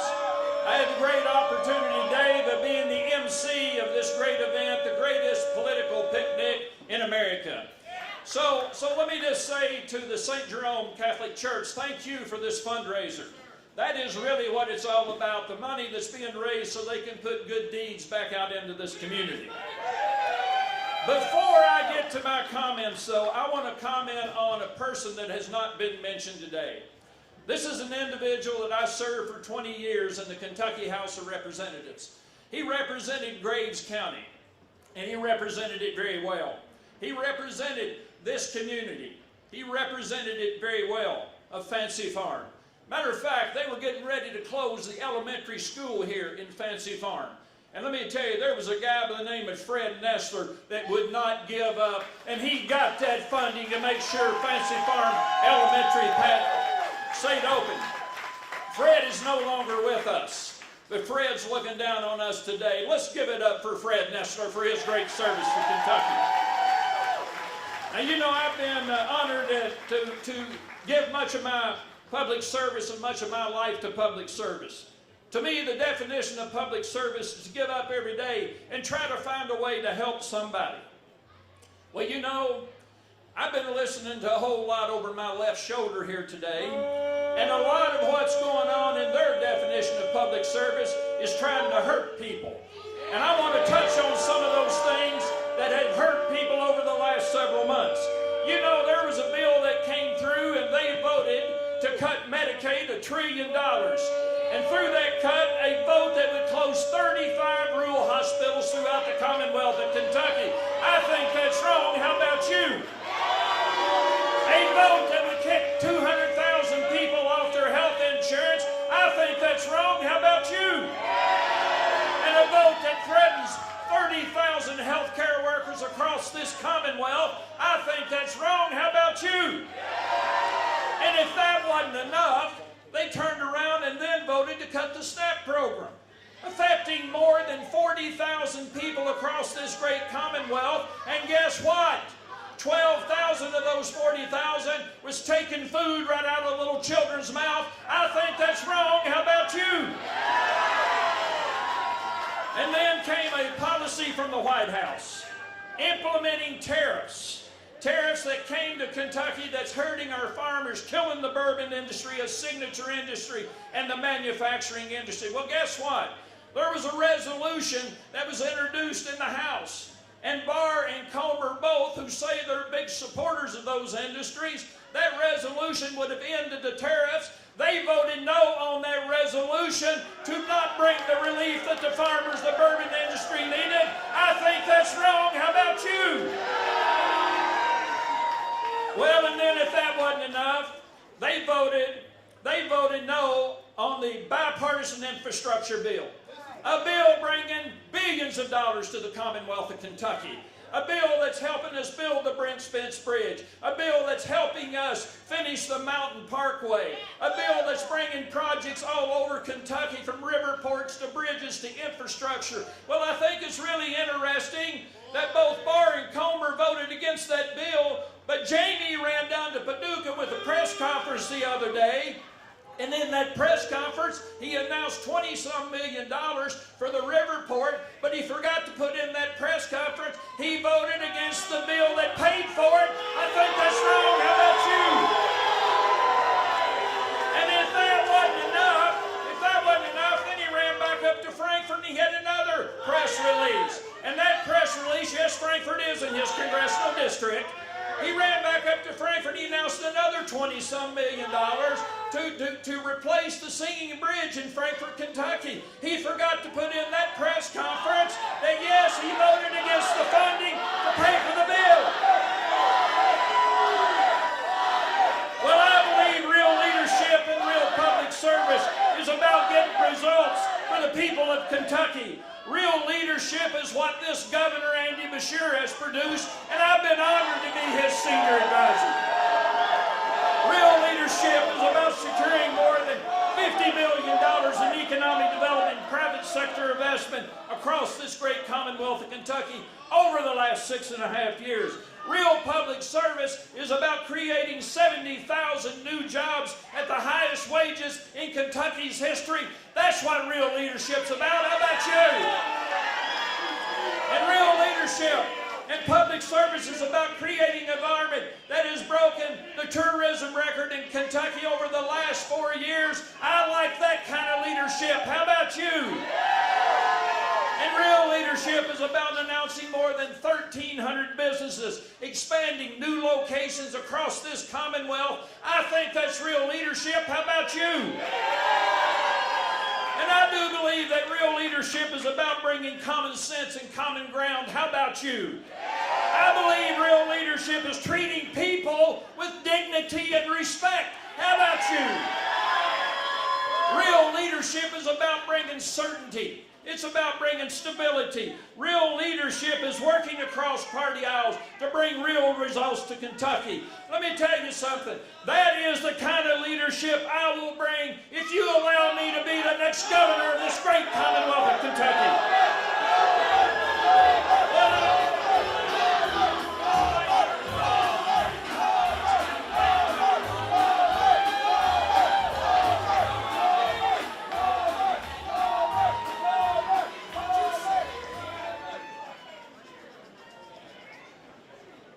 Thanks, Rocky. Jonathan Schell is our State Agriculture Commissioner, and he was here most of the day yesterday and the day before. But a tragedy in the Agriculture Department has called him back to Central Kentucky for the funeral this afternoon. For more on that, here's the former Fancy Farm Political Director, Mr. Mark Wilson.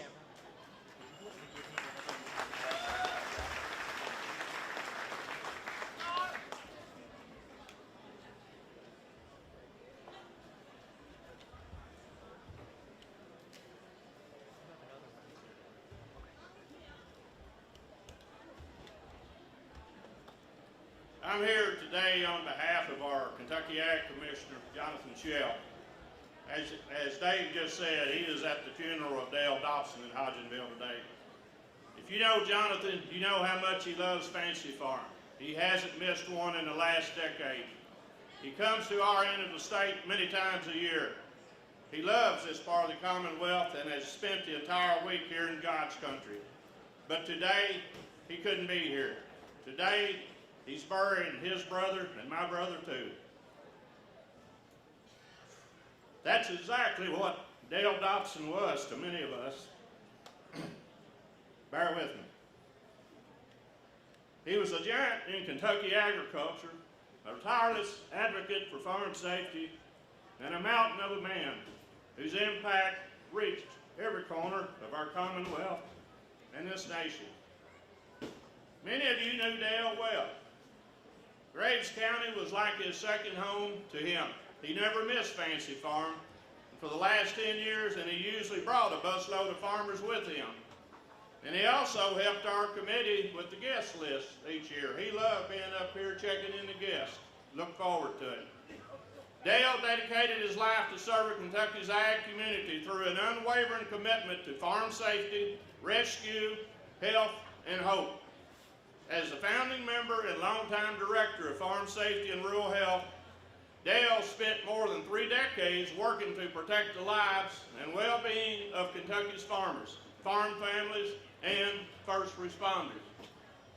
He understood that protecting farmers meant caring for both their physical safety and their mental well-being. Perhaps his greatest legacy was the Challenge Corn Farmer Suicide Prevention Program, reminding countless Kentuckians that hope is always within reach. Dale's greatest legacy is not found in the programs he built, but in the thousands of lives he touched, the hope he restored, and the reminder he gave every person he met. When Dale began his mission, September 1st, 1998, he was hired on during the administration of Commissioner Billy Ray Smith from Bowling Green. He experienced more than 50 farm-related fatalities each year. That number has since fallen to fewer than 12 fatalities per year. That deserves a round of applause.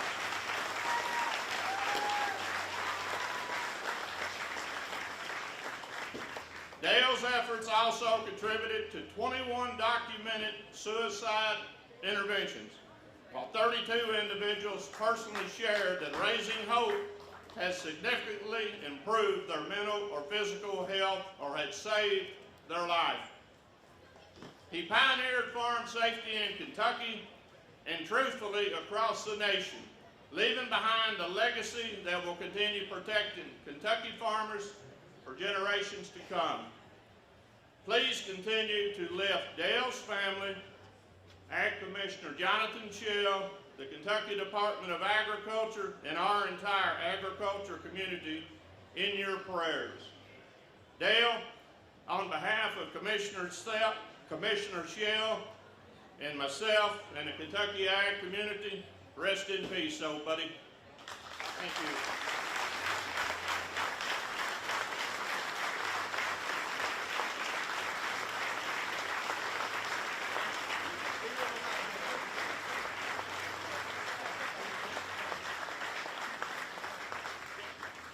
Well said, Mark, well said.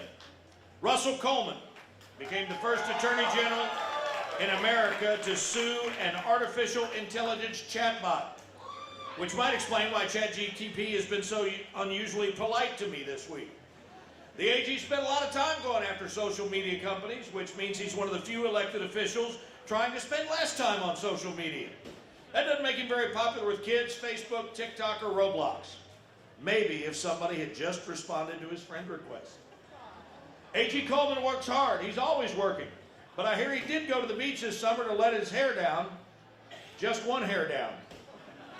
Folks, join me in welcoming to the stage Kentucky Attorney General Russell Coleman.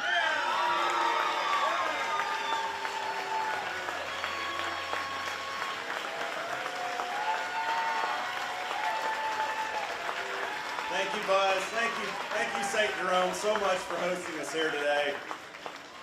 None of this fantastic event would happen. None of this would occur but for the men and women standing in uniform on my left and on my right. So please join me in honoring these fine Kentucky lawmen and lawwomen.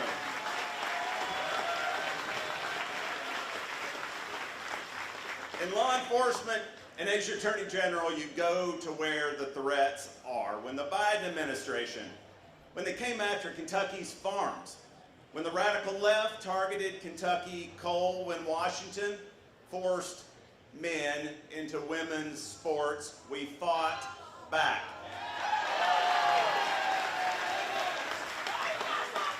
In the courts, at the podium, and most importantly, friends, as you know, at the ballot box, and we won. Thanks to you, the grassroots, we beat back the radical left, returned common sense to the White House and to our country. And as your Attorney General, I can promise you, I proudly fight the crazy. The crazy. Right now, New York is shuttering coal plants. In California, these folks over here, California, they're telling Kentucky farmers how to raise their hogs, how to raise the hogs to become this delicious Kentucky pork. Friends, that stinks. That stinks like, well, Commissioner Shell would tell you what that stinks like. Sadly, today's Democrat Party has left West Kentucky behind. It's the party of AOC, it's the party of Graham Plattner, and it's the party of Mr. Booker. It's a party of socialists. It's a party of anti-Semitism, and it is the party of anti-police radicals. They're wrong, friends. They're wrong for Kentucky and wrong for our future. Kentucky needs fighters. They need fighters in Washington and fighters in Frankfort, and we've got some of the best standing on this side of the stage today. I am proud to stand alongside powerhouse Congressman Jamie Comer and the next governor of this Commonwealth. And how about the next United States Senator from this Commonwealth, Andy Barr. Now, Mr. Baker, at the other end of the spectrum, Mr. Baker's a fine man, and I appreciate his cover for our governor's absence here today. There's another view for why he's not standing on stage, an alternative that's out there, and I just want to address this standing here. It's good intel that he skipped out on this picnic today because he was afraid, great MC today, but he was afraid our friend David Beck might be back up here as MC. It's an absolute privilege to serve as your AG, and I am so proud for what we've done to help fight for your families and keep them safe. We've launched Better Without It. It's a campaign to protect kids from the drug crisis, first of its kind in the country. We are surging resources to tackle violent crime by going after trigger pullers. In just a few weeks, we'll be taking Facebook to court, sitting across from Facebook for harming our kids. We go to where the threats are, and we're not stopping. This is the most dangerous item in your home, and we will be taking on the social media companies. It is the opioid fight of our generation.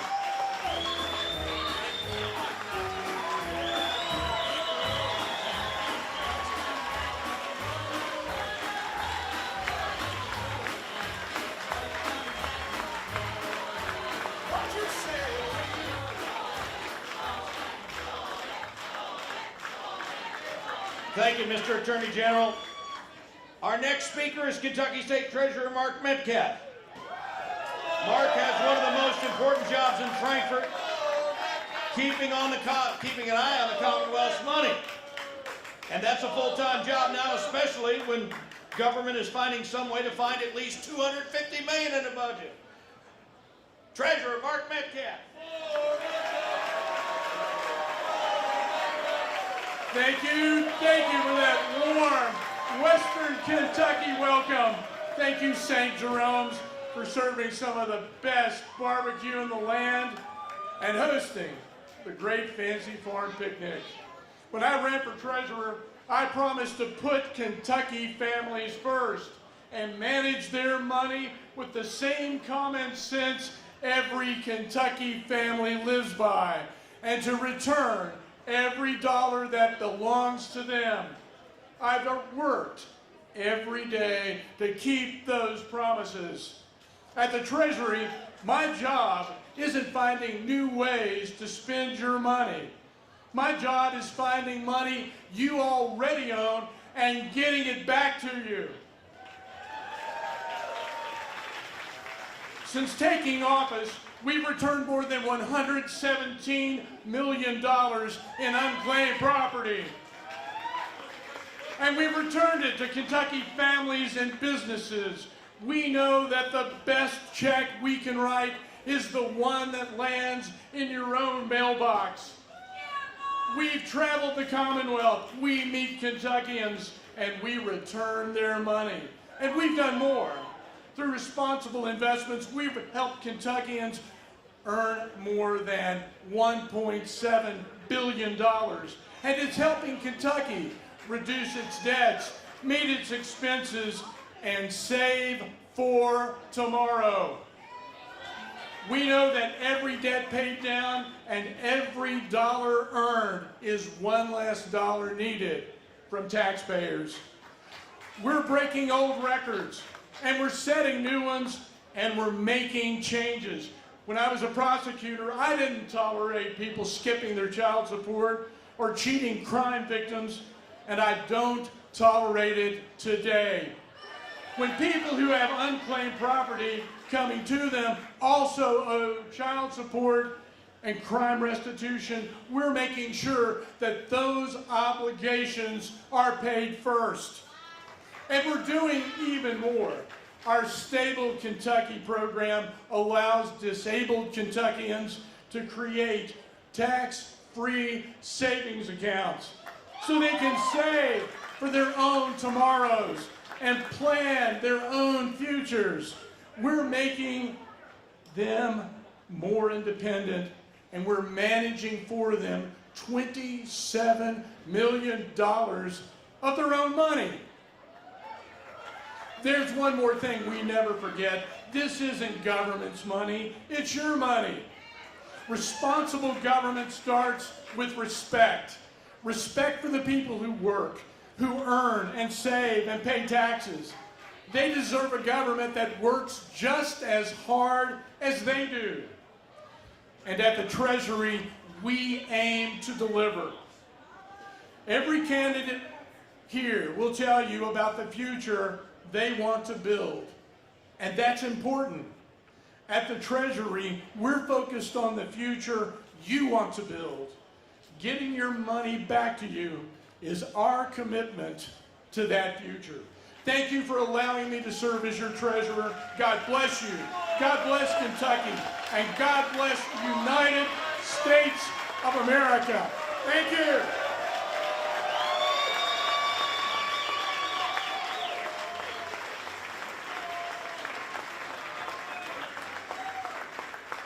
Thank you, Mark.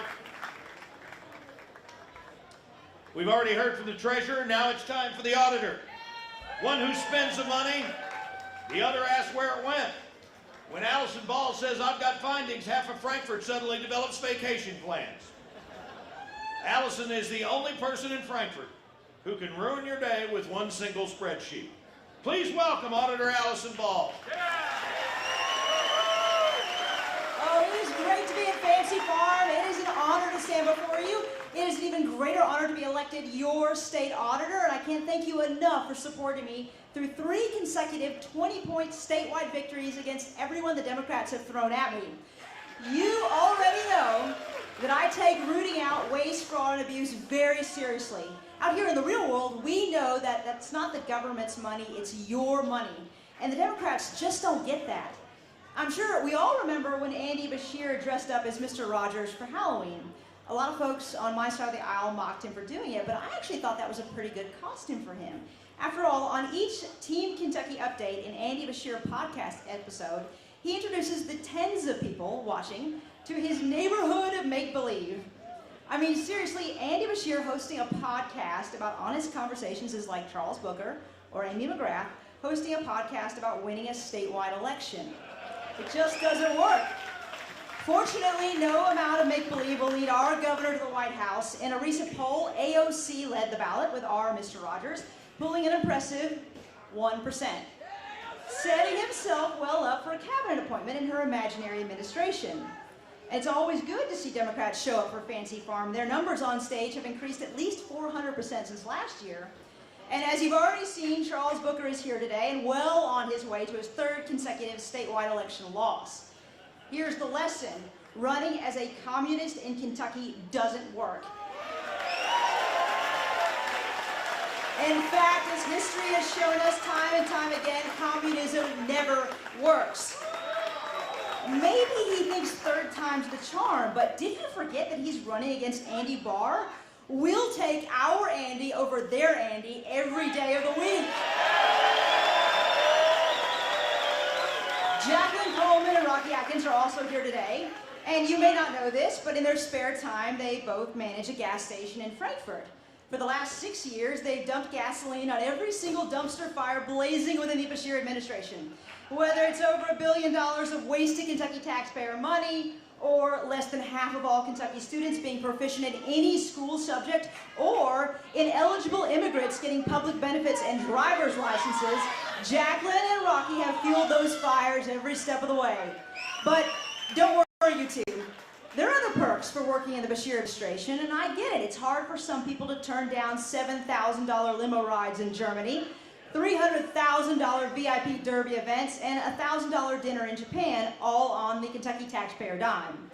With spending like that, no wonder Andy couldn't figure out how to use the $32 billion the General Assembly gave him to fully fund all the public benefits he has cut.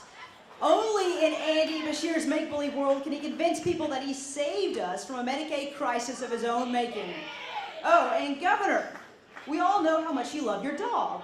So much so that she is the only member of your family to have made the cover of your book. After your presidential campaign is over, though, you should get Winnie a sister. And I have the perfect name for her, Lucy. In closing, one last reminder, Governor, those of us who are actually proud to drink Ale 8 don't have to read the bottle like a script to know that it comes from Clark County, nor do we need a bottle opener to open its twist top. But then again, as a 9th-generation Eastern Kentuckian, I don't have the privileged hands of somebody who grew up with a silver spoon. Thank you very much, Fancy Farm.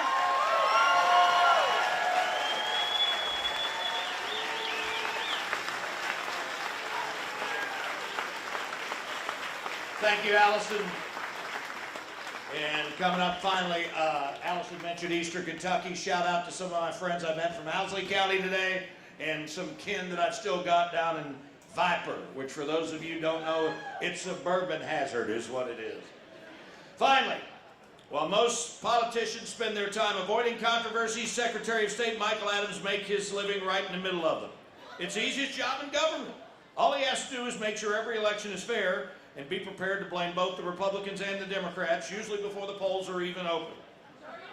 He has said today that he has things on his mind and he has things to say, so please join me in welcoming Secretary of State Michael Adams.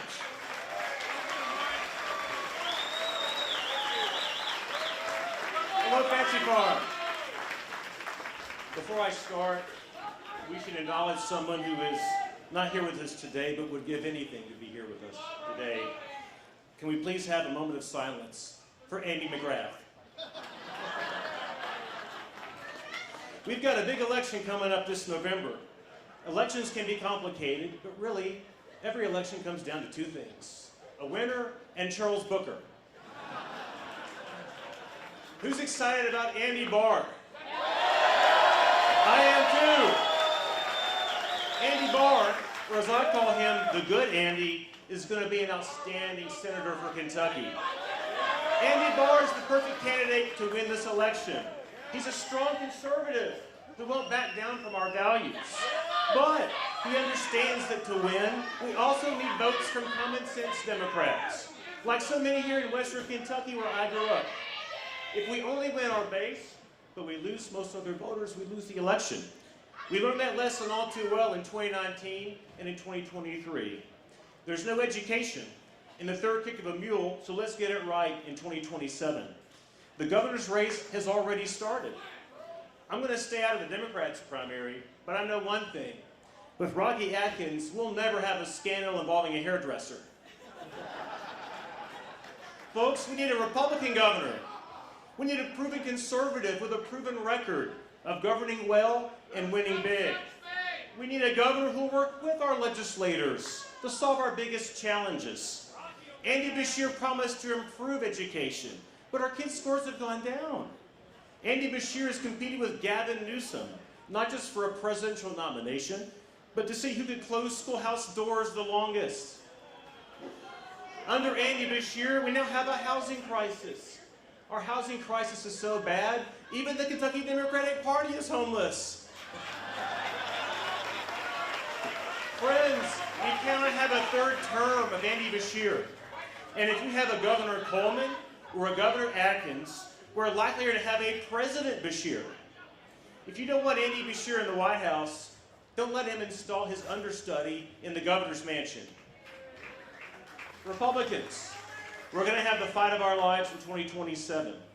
The Democrats are going to pull out all the stops to claw on to the one office they can still win. We absolutely have to nominate our strongest ticket. The first thing we must do to strengthen our chances is to avoid some messy primary where we all attack each other. Let the Democrats do that.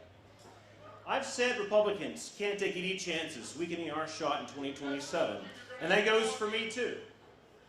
I've dedicated my career to our beloved Republican Party, and the best thing I can do for my team is to call on all Republicans to join me in supporting James Comer to be our next governor. James Comer is ultimately the strongest candidate we'll have for governor. He's the best prepared to do the job. In 2027, let's stand with James Comer, and he will lead us to victory. Let's unite right now, and let's win next year. Fancy Farm, thank you for 7 great years, and you haven't heard the last of me. Thank you all so much. Thank you. Let's go in.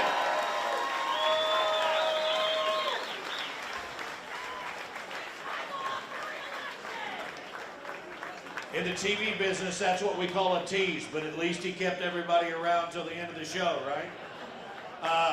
I just want to close up here with a few things. Again, thanks to all of our people who are sending this all around the state. Thanks to my folks at WKYT and Gray Television for allowing us to be involved in the public discussion, and hopefully we have done that today. I want to say one more thing. Renee Shaw, I know she was mentioned earlier. Man, has she left a legacy, and I feel like she's not done yet. So folks, we've come to the end of our time together. I hope you've learned a little something today, because it's been about more than politics. It's about Kentucky.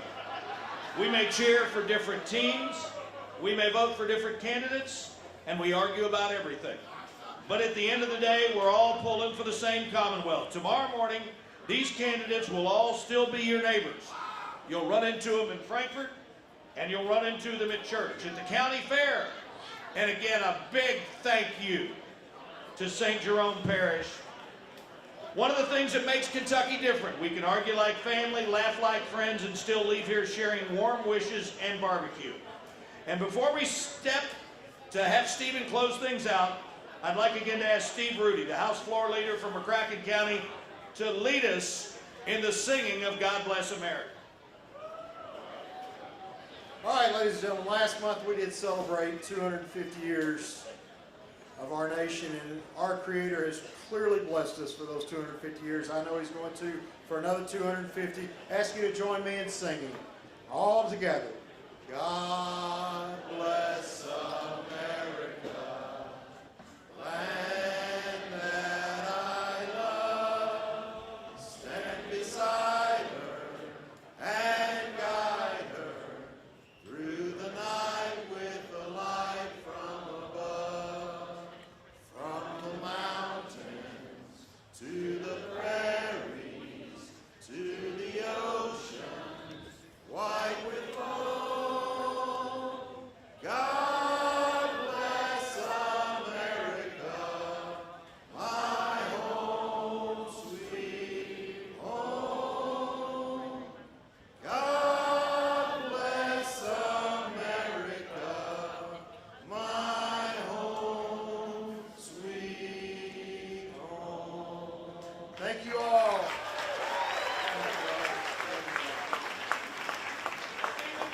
Are the raffle tickets still available? Okay, so before I bring Stephen up here, I just want to say one last thing. This has been the kick of the lifetime for me. I've covered bowl games and World Series and national championships, and this has been right at the top of professional honors. Steve is going to tell you about what we can still do to raise money for St. Jerome Parish. Thank you all for being active and interactive today, and God bless the Commonwealth. Let's give Dave Baker a big round of applause. Good job, Dave. All right, the meat's still for sale. The big truck out there, $5 a ticket. Thank you all for coming. We'll see you for the 147th Fancy Farm Picnic, first Saturday in August. Thank you all.